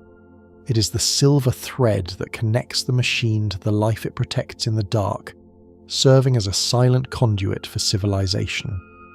Surprisingly, the heat exchangers are the true unsung heroes of the engineering heart, constantly battling the buildup of thermal energy that would otherwise cook the interior. While the void of space is freezing, it is also a perfect insulator, making the removal of excess heat an existential challenge for a closed high-energy system. These massive arrays of radiant panels and liquid coolant loops work tirelessly to dump the byproduct of life and industry into the dark of the deep universe. If these systems were to fail for even a few hours, the internal temperature would climb to lethal levels, turning the lush gardens into a withered wasteland and the cities into ovens. The exchangers operate with a rhythmic mechanical sighing, a sound of thermal equilibrium being fought for and won against the silence of the vacuum every single second. The coolant is a specialized molten salt mixture, capable of carrying immense thermal loads without vaporizing or corroding the pipes. Take a deep, slow breath now, feeling the cool air of your own space as you drift through this narrative of metal and ice. Engineers treat these systems with religious reverence, knowing that their constant vigilance is the only thing standing between a thriving world and a scorched metallic tomb. Every breath taken by the passengers is a direct result of this continuous, invisible cooling that maintains the delicate, habitable balance of their home. Deep within the most protected sector of the hull, the central processing core is shielded by meters of purified water to safeguard the ship's vital artificial intelligence. This aquatic barrier serves as a dense, reliable wall against the high-energy cosmic rays and stray neutrons that could flip bits and corrupt the ship's silicon mind during the long transit. The water remains perfectly still, absorbing the silent, invisible bombardment of the universe and shielding the processors in a cool, liquid embrace that dampens all outside interference. By using water instead of lead or dense alloys, the architects also created a massive emergency reservoir that could be tapped if the ship's primary life support were ever compromised. This structure highlights the clever dual purposing of mass, where a vital resource for biological life also serves as the ultimate armor for the machine that guides them. The water is continuously filtered and deionized to prevent any conductive interference with the sensitive optical and electronic circuits of the core. The core sits at the center of this artificial pond, a glowing brain protected by the very substance that sustains the humans it serves. It is a place of profound quiet, where the data of a civilization is guarded by a shield of clear, life-giving fluid. Within this liquid cathedral, the ship's mind dreams of the destination while the water hums with the flow of silent, processed data. Vast, skyscraper-sized gyroscopic stabilizers are held in a perfect, unwavering orientation to keep the ship steady as it spins deep within the engineering decks. These massive wheels of dense alloy rotate at thousands of revolutions per minute, creating an immense angular momentum that resists any external force or internal shift in the ship's centre of mass. If the ship were to encounter a gravitational anomaly or fire its attitude thrusters, these stabilizers absorb the torque, ensuring the horizon of the habitat remains as stable as a mountain range. The sheer scale of these machines means their vibration is felt as a deep, resonant thrumming that anchors the entire vessel in the void. They are the guardians of the ship's attitude, preventing the dizzying tumbles that would turn the interior landscape into a chaotic, spinning nightmare for the inhabitants. Each wheel is suspended in a near-frictionless magnetic bearing, allowing them to spin for centuries with minimal energy input from the fusion reactors. To stand in the stabilizer halls is to witness the physical embodiment of stability, where high-speed motion is used to create a profound and lasting stillness. This mechanical inertia is the only thing that keeps the stars from streaking across the viewports in a terrifying, uncontrolled blur. It is the heavy, rotating hand that holds the world steady against the absolute emptiness and chaos of interstellar space. Interestingly, the universe's cold reality is kept at bay by repurposing every joule of waste heat to warm the agricultural sectors and drive the complex atmospheric weather patterns. Instead of simply venting this energy into the void, the engineering heart directs it through a labyrinthine network of pipes to the roots of the forests and the floors of the residential cities. This recycled warmth maintains the temperate climate of the habitat, ensuring the artificial spring and summer never lose their cozy, life-affirming glow even in the darkest reaches of the void. The heat also powers the massive atmospheric fans, creating the specific pressure gradients required to lift moisture from the oceans and form the life-giving clouds. It is a closed-loop masterpiece where the byproduct of the engine becomes the essential ingredient for the weather that sustains the people. Heat pumps located in every residential block allow for granular control of the local temperature, ensuring every home remains comfortable regardless of the ship's overall power load. By seeing heat as a precious resource rather than a waste product, the ship mimics the efficiency of a natural planet. As you rest, let the warmth of your own surroundings remind you of this invisible, recycled heat that cradles the sleeping voyagers across the light years. Every degree of temperature is a recycled gift from the heart of the ship to the skin of the traveller, a testament to the wisdom of the designers. The engines themselves are mostly dormant during the vast middle coasting phase of the journey, awaiting the crucial deceleration sequence that will occur centuries in the future.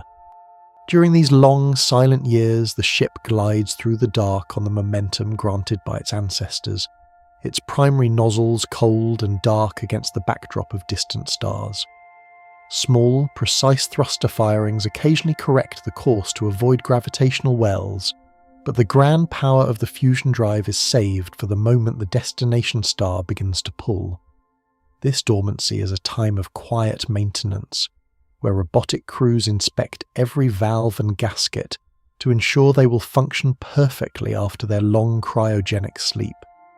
The ship is a silent arrow, coasting across the light years with its ultimate purpose held in reserve by the cold logic of celestial mechanics. Advanced fuel cooling systems keep the hydrogen isotopes at near absolute zero, preventing the propellant from boiling off during the long unpowered trek through the void. When the time comes to finally brake, the roar of the engines will be the first sound many passengers have ever heard that was not born within the metallic walls.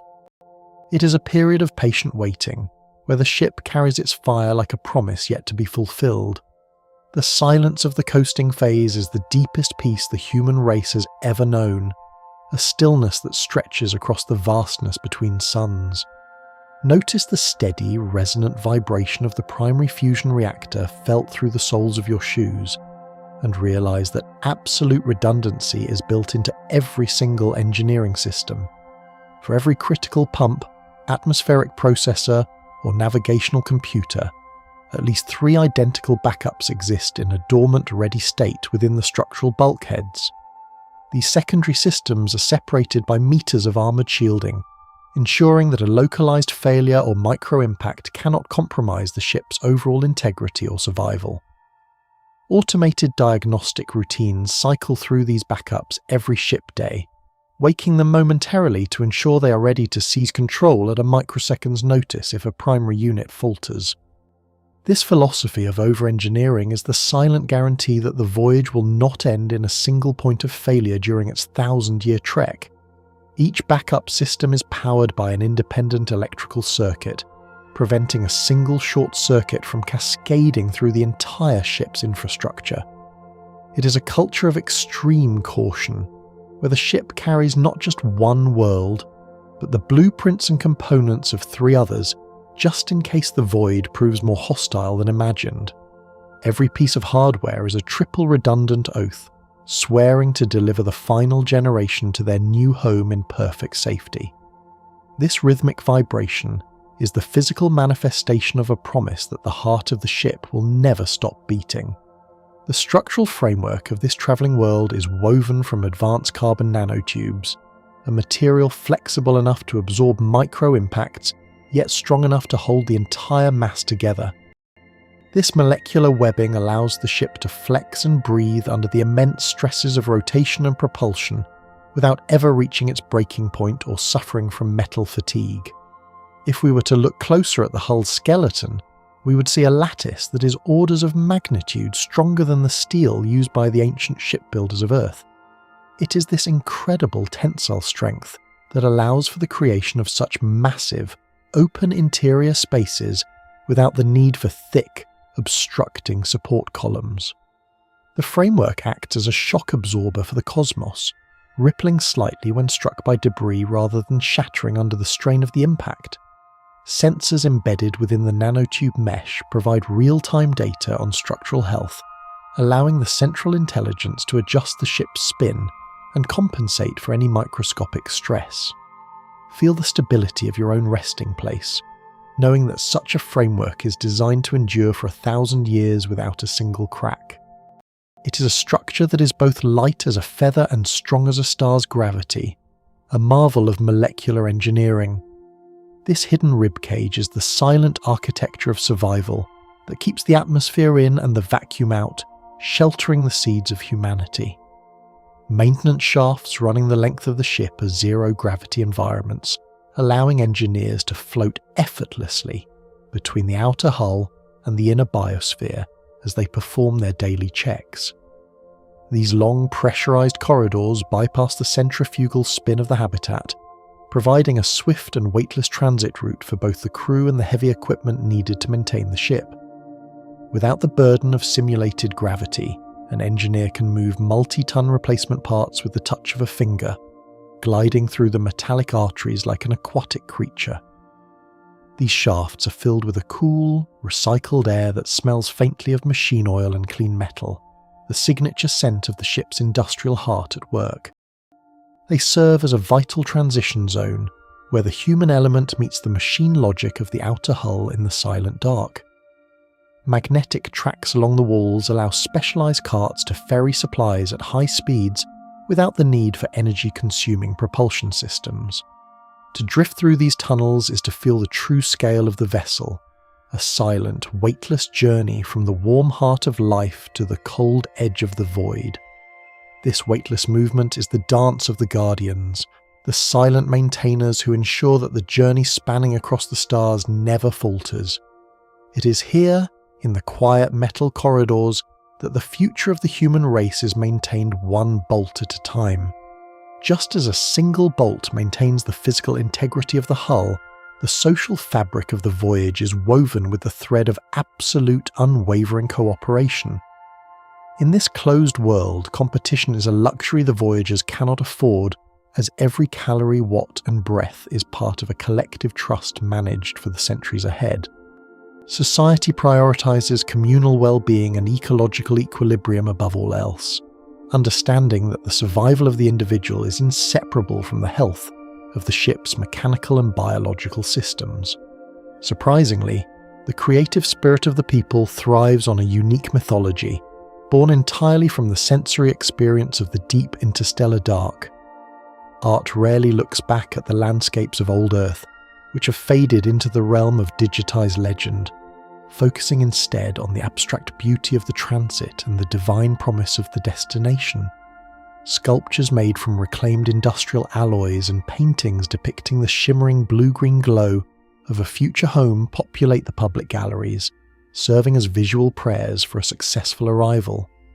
These works often explore the paradox of being a traveller who will never arrive, capturing the bittersweet dignity of the middle generations who exist only to bridge the gap.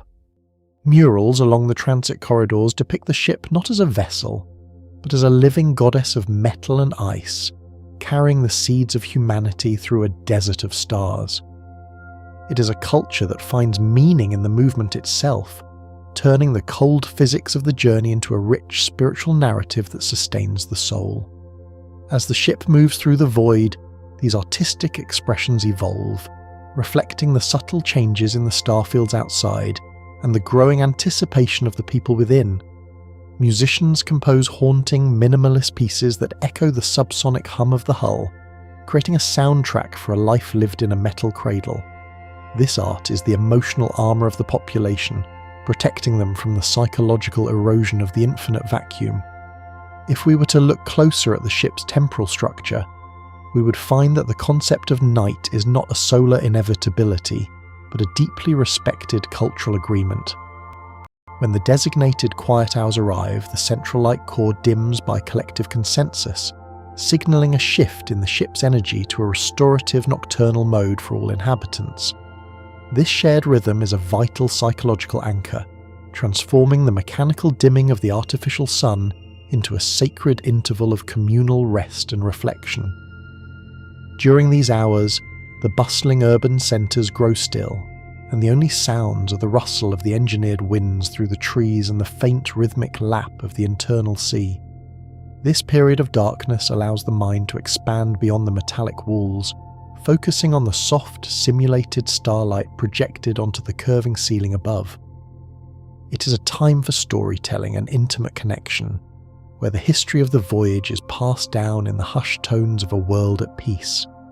Notice the heaviness of your own limbs as they sink into your resting place, just as the voyagers feel the weight of their day lifting as the lights begin to fade. This manufactured twilight is a masterpiece of social engineering, providing the structure of a planet to a people living in a tube. It ensures that the soul remains tethered to the natural cycles of sleep and wakefulness, even in an environment that never truly sees a sunset. Education on board is a rigorous and beautiful initiation into the very mechanics of existence, where children learn to read the ship's status reports as fluently as ancient poetry. Every citizen is schooled in the complexities of systems engineering, the delicate chemistry of hydroponics, and the vast, dizzying mathematics of astrophysics from their earliest years. This ensures that the population is never just a passive cargo of passengers, but a vigilant, informed crew capable of diagnosing the heartbeat of their world. Knowledge is seen as the ultimate survival tool, and a mastery of the ship's life support systems is considered the highest form of civic duty. Students spend their mornings in the laboratories of the agricultural bays, and their afternoons floating in the zero-gravity maintenance shafts, learning the physical reality of their metallic home. They do not study the world to exploit it, but to maintain the delicate balance that keeps the vacuum of space from reclaiming their lives. By the time a youth reaches maturity, they possess a deep, intuitive understanding of the interconnectedness of all things within the hull. They see the relationship between the fusion reactor's output and the growth of the wheat, or the link between the ocean's salinity and the air's oxygen content. This profound literacy creates a society of engineers and poets, where the technical and the spiritual are fused into a single, cohesive worldview. This structure of total stewardship extends even to the final transition of life, where funerals are celebrated as a return to the ship's eternal, closed-loop cycle. The ritualized recycling of biological matter is handled with profound reverence, transforming the departed into the fundamental elements that will nourish the next season's harvest. It is a ceremony of continuity that reminds every inhabitant they are literally part of the ship's living breath, and the very soil that sustains their children.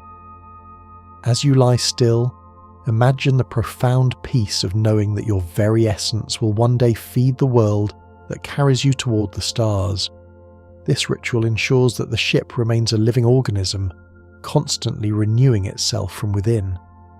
It is the ultimate expression of the one-ship philosophy, where no part of life is ever truly lost, only transformed into a new form of survival. Fashion within the climate-controlled environment is a testament to the ingenuity of limited resources, utilising lightweight, durable fabrics grown entirely in the agricultural bays. These elegant textiles are woven from a sophisticated blend of genetically modified plant fibres and ship-produced synthetics, designed to be both functional and endlessly recyclable. Because the weather is perfectly managed by the central intelligence, clothing is free from the heavy demands of planetary elements, allowing for minimalist designs that reflect the clean geometry of the hull. Garments are often adorned with intricate patterns that depict the constellations of the destination system, serving as wearable maps of the future. The colours are derived from natural dyes extracted from the algal pools, creating a palette of soft greens, deep blues, and earth tones that harmonise with the habitat's interior. When a garment reaches the end of its utility, it is simply returned to the processing centres to be broken down and spun into new thread for the next generation. Notice the texture of the fabric against your skin, and consider a world where every thread you wear was grown in a garden miles above the ground. This sustainable approach to aesthetics ensures that beauty does not come at the cost of the ship's vital resources. It is a culture that finds style in simplicity, turning the necessity of recycling into an art form that defines the visual identity of the voyage. The layout of the curving communities is meticulously designed to encourage a lifestyle of walking and cycling across the lush, terraced landscapes of the interior. Internal combustion is a forgotten relic of a planetary past, strictly prohibited to ensure the absolute purity of the recycled air and the tranquil silence of the habitat. Paths wind through the forests and urban centres like silver ribbons, facilitating a slow, deliberate pace that allows residents to fully experience the sensory wonders of their world. Bicycles and electric trams are the primary modes of transport for those moving heavy goods, gliding silently along the magnetic tracks that parallel the pedestrian walkways.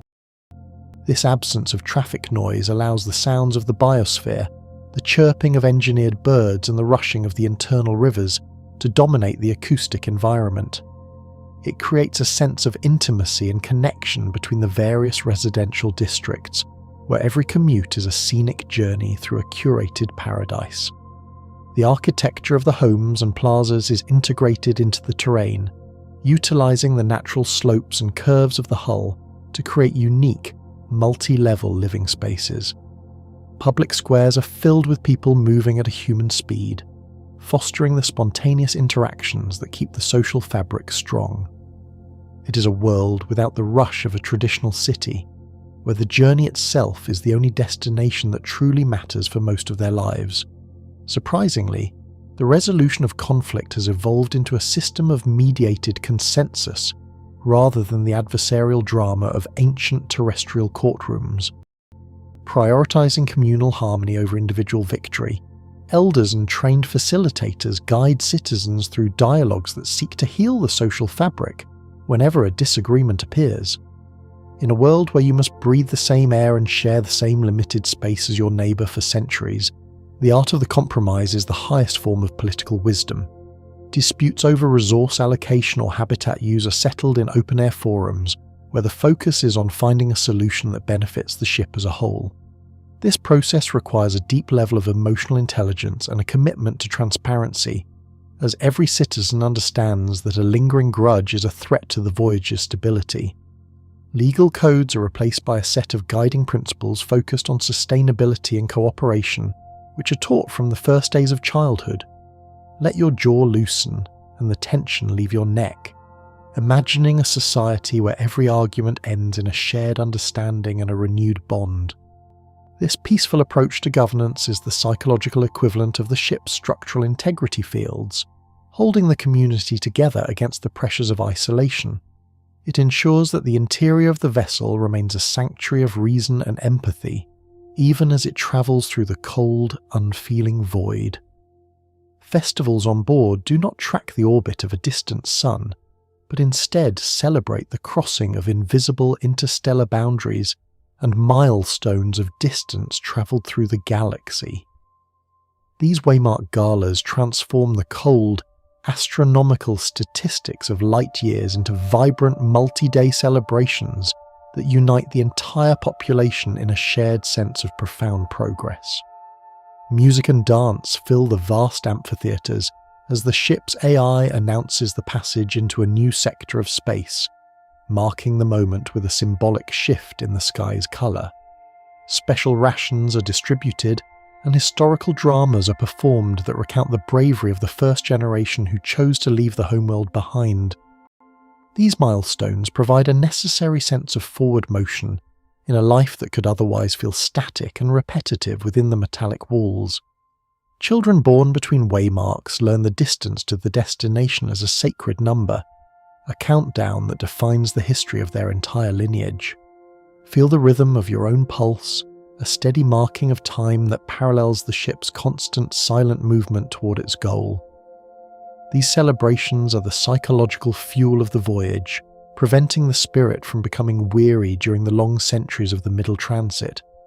They remind the travellers that they are part of a grand celestial odyssey, moving through the darkness toward a bright and certain future. If we were to look closer at the hearts of the people, we would find the destination planet viewed with a staggering mix of profound reverence and silent, collective apprehension.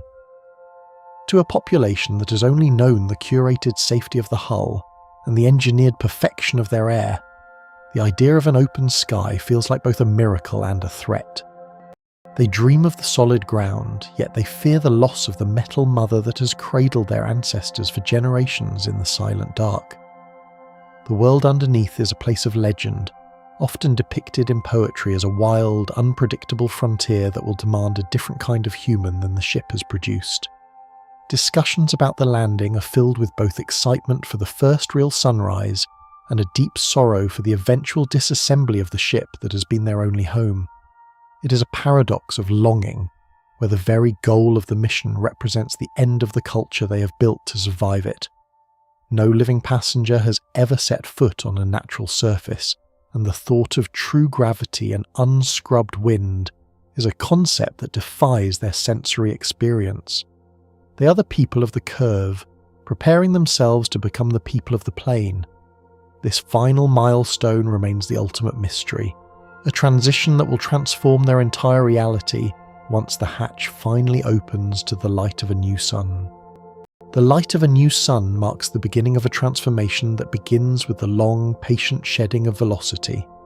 Deceleration is a decades-long process, a monumental labour of physics that requires the ship to fire its forward thrusters with consistent, measured power to arrest the momentum gathered over centuries. These engines, which have remained silent for generations, now roar with a blue-white intensity that illuminates the forward hull, pushing back against the infinite dark to guide the vessel toward its final harbour. Deep within the structural core, the inhabitants feel a new kind of vibration, a steady, persistent counterforce that signals the beginning of the end of their long transit. The engineering crews monitor the propellant levels with religious intensity, calculating the precise amount of force needed to bleed off kilometres per second of speed without overstraining the carbon nanotube skeleton. This period of deceleration is the most delicate phase of the voyage, a slow-motion braking manoeuvre across the vastness of the new solar system. It is a transition that requires the absolute focus of the ship's artificial intelligence, which orchestrates every thruster burst to maintain a perfect trajectory. The passengers find their daily lives defined by this constant forward-leaning pressure, a physical reminder that they are no longer just drifting, but arriving.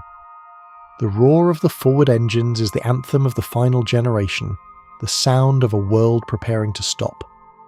Deep within the agricultural bays, the changing light spectrum of the approaching star begins to subtly alter the ancient growth patterns of the flora.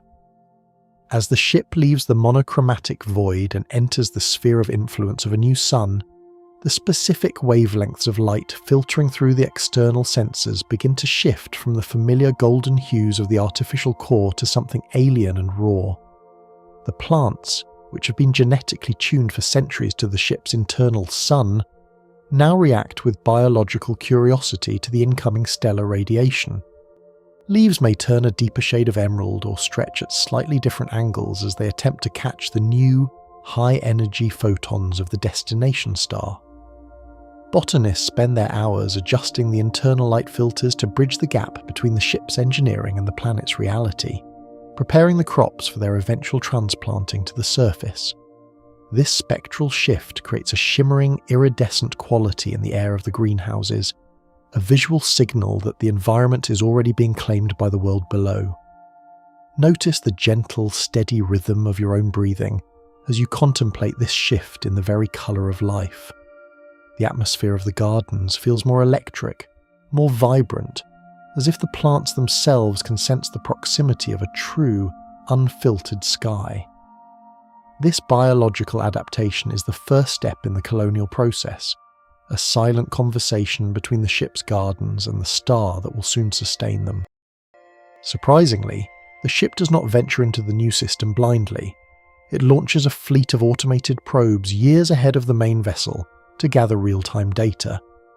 These small, high-speed scouts race ahead of the decelerating mothership, plunging into the atmosphere of the target exoplanet to sample its chemical composition and weather patterns. They act as the long-range eyes and ears of the community, transmitting a constant stream of high-fidelity information back to the Grand Archives. The data they provide is the most precious resource on the ship, confirming the presence of liquid water, oxygen-rich air, and stable geological foundations for the first settlements. Scientists and children alike gather around the hollow projectors to watch the first grainy images of the surface, the real mountains, the unengineered rivers, and the wild, sweeping oceans. These probes are the vanguard of humanity, touching the new world with mechanical hands before the first human feet ever leave the hull. This structure of simulated gravity, which has anchored the population for generations, must be slowly and meticulously adjusted as deceleration creates a new, forward-pulling vector. Because the ship is firing its thrusters while simultaneously maintaining its centrifugal spin, the perceived down begins to tilt at a diagonal angle against the hull. Residents find themselves walking on a slight slant, with the familiar curve of the world now fighting against a persistent forward lean caused by the ship's braking.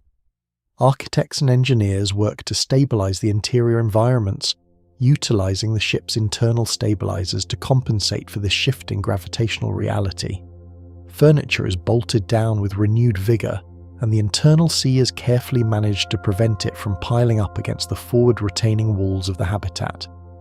It is a period of physical disorientation that requires the inhabitants to relearn how to navigate their own neighborhoods, as the very physics of their world begins to change. Let your body relax into its current position, feeling the reliable, static gravity of your own world as a contrast to this tilting reality. This adjustment is a necessary rite of passage, a physical preparation for the transition from the rotating world to the static, linear pull of a planetary surface. It is a constant, subtle reminder that the ship is no longer a closed system, but a vessel in the grip of a greater, stellar force. Surprisingly, excitement and anxiety reach a feverish peak as the ship's powerful telescopes finally resolve the destination from a mere point of light into a distinct, colourful sphere. For centuries, the new world has been a myth, a dot on a screen, or a coordinate in an archive, but now it hangs in the forward observation blisters as a three-dimensional world.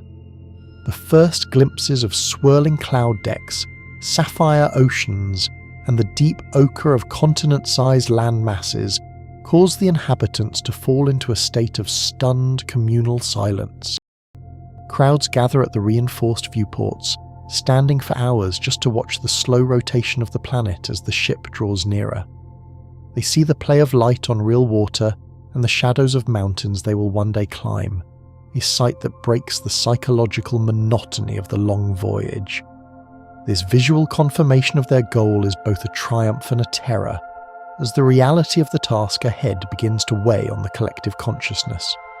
If we were to look closer at the faces of the watchers, we would see tears of joy and expressions of profound apprehension. The colourful sphere represents the end of everything they have ever known, the end of the ship's safety and the birth of a wild, unpredictable future. It is the most beautiful thing any of them has ever seen, a jewel of life set against the velvet black of the system they have travelled so far to reach. Deep within the silent cryogenic vaults, the awakening protocols finally begin for the passengers and biological samples kept in suspension for the duration of the voyage. These ancestors, some of whom have been frozen since the ship first left Earth, are slowly warmed by automated medical systems that monitor every cellular function. It is a resurrection of history, as people who remember the smell of real rain and the sound of a natural wind are brought back to lead the first landing parties. The thawing process is a masterpiece of biological engineering, utilising synthetic enzymes and targeted thermal pulses to prevent cellular damage during the transition. As the first of the sleepers takes a ragged manual breath, the ship's AI alerts the current generation that the bridge to the past has been reopened. This infusion of ancient experience is vital for the survival of the colony, as the sleepers carry the muscle memory of living on a planet that the shipborne generations lack. Notice the stillness in the air around you, and consider the profound shock of waking up to find that centuries have passed and the finish line is finally in sight.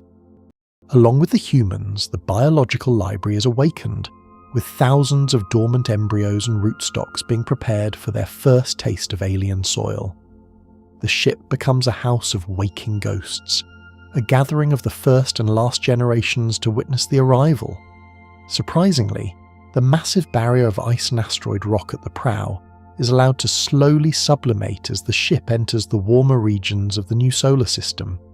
For centuries, this dense shield has protected the vessel from the freezing vacuum and cosmic radiation, but now it is transformed into a spectacular shimmering trail of gas. As the star's heat intensifies, the outer layers of the hull begin to steam, creating a majestic comet-like tail that stretches for thousands of kilometers behind the vessel. This process is carefully managed to ensure the structural integrity of the hull is not compromised as the ancient armour is shed. The reveal of the sleek metallic prow beneath the ice is a symbolic moment for the voyagers, representing the emergence of the ship from its long interstellar hibernation. From a distance, the vessel no longer looks like a dark moon, but like a brilliant silver arrow piercing the heart of the destination system. As you rest, imagine the immense hiss of gas as the ice turns to vapour, a sound that resonates through the bulkheads as the ship sheds its winter skin. This sublimation marks the end of the ice age of the journey and the beginning of the summer of arrival. The ship is finally naked to the stars, its primary sensors and landing bays exposed to the light for the first time in 1,000 years. This structure of navigation reaches its most intense phase as the ship's computers work with furious precision to plot the final orbital insertion path. It is a manoeuvre with zero margin for error, requiring the vessel to skim the upper reaches of the planet's gravity well to bleed off the last of its interstellar velocity. If the angle is too shallow, the ship will skip back into the void. If it is too steep, the atmospheric friction will tear the hull apart before the landing can even begin. The bridge becomes a quiet sanctuary of high-stakes mathematics, where every thruster burn is calculated to the millisecond to match the planet's orbital velocity. Navigation officers monitor the gravitational tides of the system's moons and the destination star, ensuring that the ship's park orbit will be stable for the centuries it will serve as a station. The tension is palpable in every corridor, as the inhabitants realise that their entire history now depends on the accuracy of a few dozen lines of orbital code. Notice the stability of your own environment and let it serve as a grounding force against the terrifying precision of this final orbital dance. every calculation is backed by triple redundant systems, a mathematical shield that ensures the ship finds its path through the invisible currents of gravity. The moment the ship settles into orbit is marked by a sudden exhilarating drop in the engine's roar, a transition to the silent, weightless grace of a planet's moon. If we were to look closer at the docking bays, we would see the long dormant landing shuttles being powered up and thoroughly inspected for their very first mission.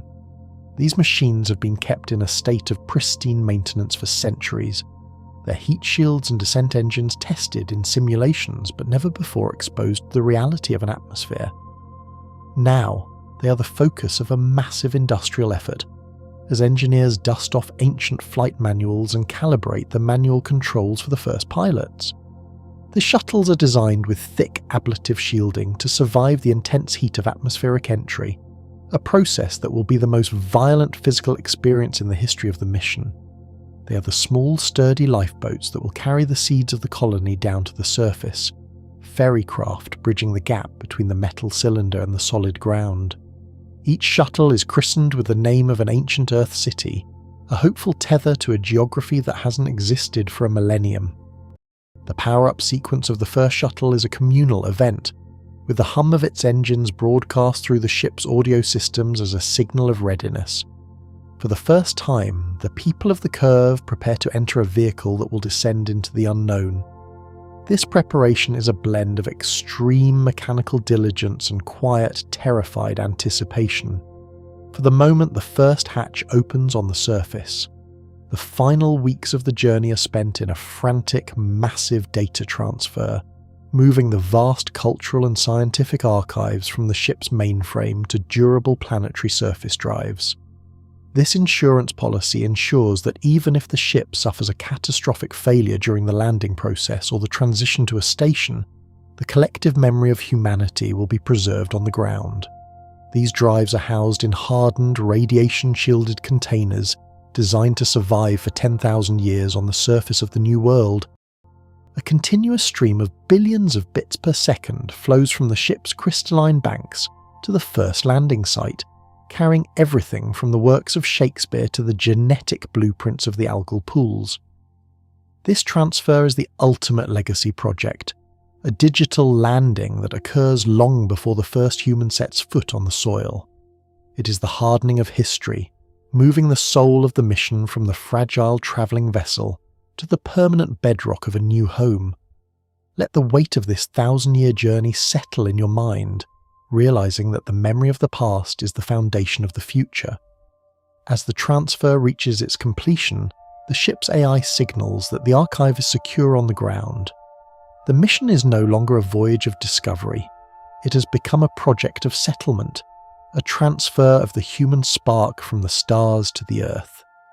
This project of settlement culminates in a staggering architectural choice, as the massive generation ship does not land, but instead parks itself in a stable geostationary orbit to serve as a permanent orbital station.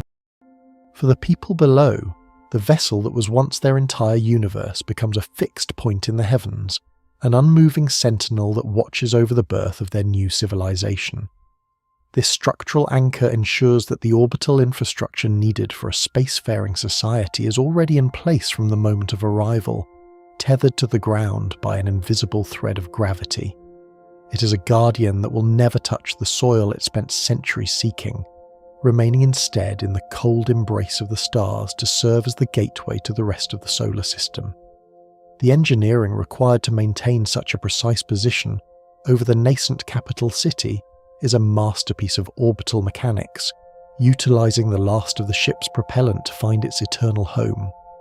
Below, the settlers can look up through the thin alien air and see the gleaming metallic hull as a permanent fixture of their geography.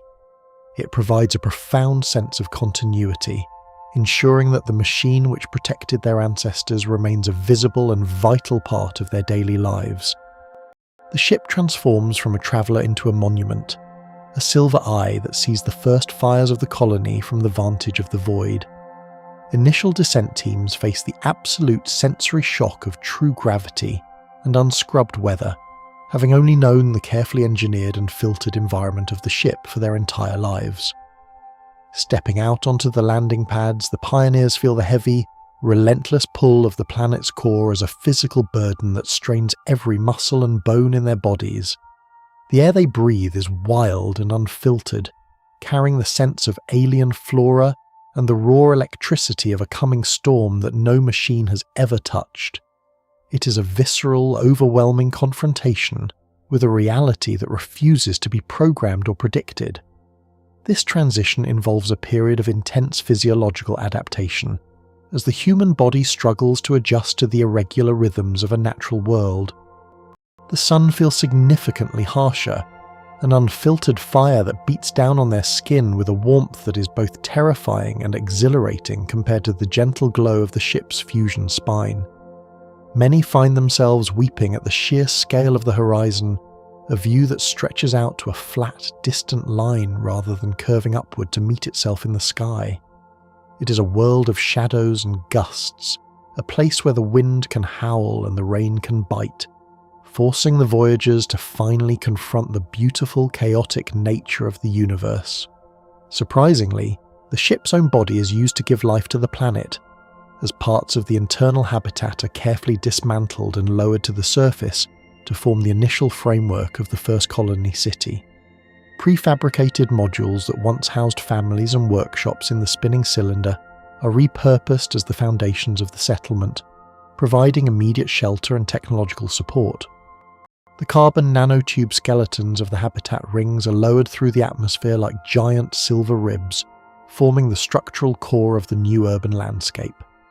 This material symbiosis ensures that the first homes on the new world are born from the very metal that carried them across the light years.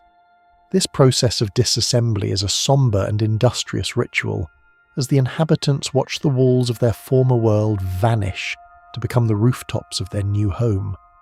It is an act of profound recycling, where the memories of the journey are physically integrated into the streets and plazas of the landing site. Every beam and conduit carried from the home system finds a new purpose in the soil, ensuring that the technology of the ancestors is not lost but transformed. The city grows as a metallic garden, sprout by sprout, utilizing the ship's anatomy to shield the first generations from the alien elements. Deep within the sapphire basins of the ship, the internal ocean is slowly drained, its purified water seeded into the alien atmosphere, or used to create the first artificial lakes of the settlement. This liquid transfer is a monumental task, moving millions of gallons of water that once supported the ship's delicate climate into the parched or alien geography of the new world. This ancient water, carrying the mineral signatures of a distant Earth, becomes the first life-giving rain to fall upon the colony's parched fields. It is a baptism of the planet, as the ship's sea is literally poured out to make the world habitable for the life it carries. The process of seeding the atmosphere helps to stabilize the local humidity and trigger the first natural weather cycles that the settlers will eventually come to rely upon. As the ship's ocean shrinks, the seafloor is revealed for the first time in centuries, a metallic landscape that will eventually be repurposed for industry or research. The water that once lapped against the curved sandy shores of the habitat now flows through the natural canyons and basins of the exoplanet. It is the final and most vital gift of the vessel, a liquid bridge that turns a rocky sphere into a fertile, breathing home for the human race. This structure of survival is further strengthened when the fusion reactors are repurposed to beam microwave power down to the surface, accelerating the early stages of planetary settlement. A massive focused energy beam transmits through the atmosphere from the orbital station to a receiver array on the ground, providing the colony with a limitless supply of electricity. This invisible umbilical cord allows the first cities to grow with a speed and intensity that would be impossible with local resources alone. It ensures that the settlers have the power to drive their terraforming equipment, lighting their new homes with the same artificial star fire that sustained them in the void. The beaming process creates a faint, shimmering distortion in the air above the receiving stations, a visual marker of the ship's continued support from the heavens. This constant flow of energy allows the engineers to heat the first greenhouses and power the massive atmospheric scrubbers that prepare the air for human lungs. It is a triumph of remote support, where the engineering heart of the ship continues to beat miles above the ground it nourishes. Notice the stillness in your own hands as you contemplate the invisible power flowing through this narrative, a silent force that builds a world. This orbital power grid is the lifeblood of the new civilization, ensuring that the light of the ship never truly goes out, but instead becomes the foundation of the planetary infrastructure. Surprisingly, the massive agricultural rings are left entirely intact within the orbital hull, acting as a reliable and high-yield food supply while the surface farms are slowly established. These vertical gardens and aeroponic bays continue to produce the same nutrient-dense crops that sustain the voyage, providing a vital safety net against the potential failure of the first planetary harvests. For decades, the colony will look to the sky for their daily bread, receiving shipments of grain and vegetables lowered through the atmosphere in specialized cargo pods.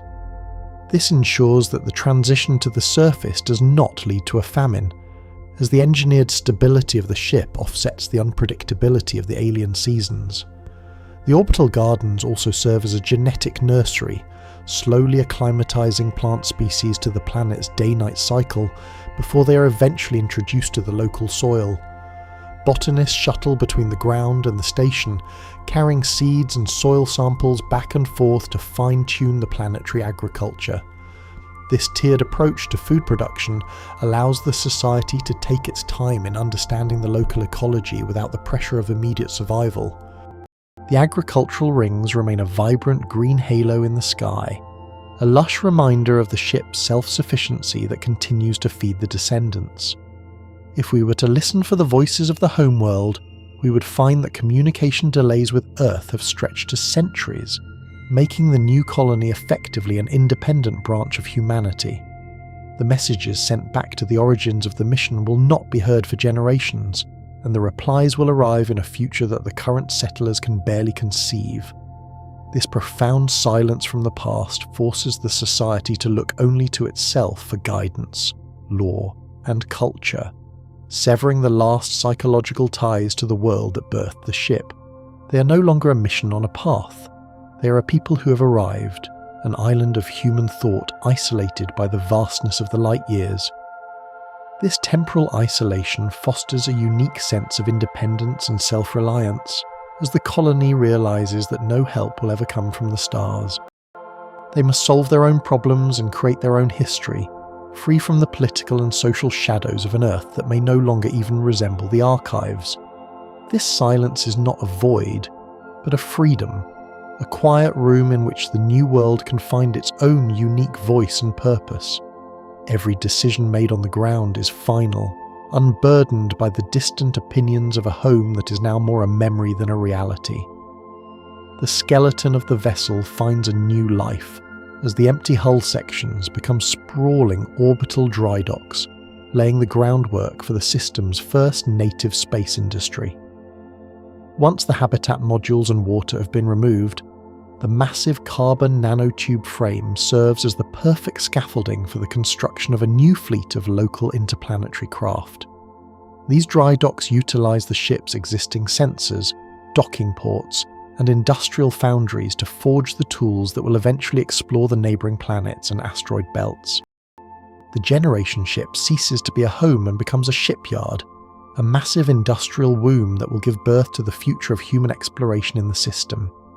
Engineers who were born in the ship's maintenance shafts now spend their days welding the hulls of the first planetary shuttles and asteroid miners within the familiar metallic ribs. This transition ensures that the spacefaring heritage of the voyage is preserved and expanded, preventing the colony from becoming entirely planet-bound and stagnant. The ship's legacy is not just the city on the ground, but the ability to return to the stars whenever they choose. It is a monument to industry, a giant forge that turns the wreckage of a journey into the vehicles of a new destiny. Looking up at the night sky, the descendants see their former world shining as a bright artificial moon among unfamiliar and alien constellations. The Generation ship, with its massive solar sails and metallic hull, reflects the light of the new sun with a brilliance that makes it the brightest object in the heavens. It is a ghostly, beautiful presence that hangs over the horizon, a reminder of the 1,000-year trek that brought their ancestors to this soil. For the children born on the planet, the ship is not a machine they lived in, but a celestial body they look up to with a sense of mythic wonder. This new moon serves as a constant visual anchor for the colony's history, its path across the sky marking the passage of the planetary hours. When the light catches the hull just right, it sparkles like a diamond, a sign that the orbital station is still there, still functioning, and still watching. It is the only familiar thing in a sky full of strange stars, a silver ghost of the past that guides the aspirations of the future. The sight of the ship in the sky is a source of profound comfort, a silent promise that they will never truly be alone in the dark. The final transition from shipborne to planet-bound marks a profound psychological shift, transforming the voyagers into settlers and then, eventually, into natives of a new world.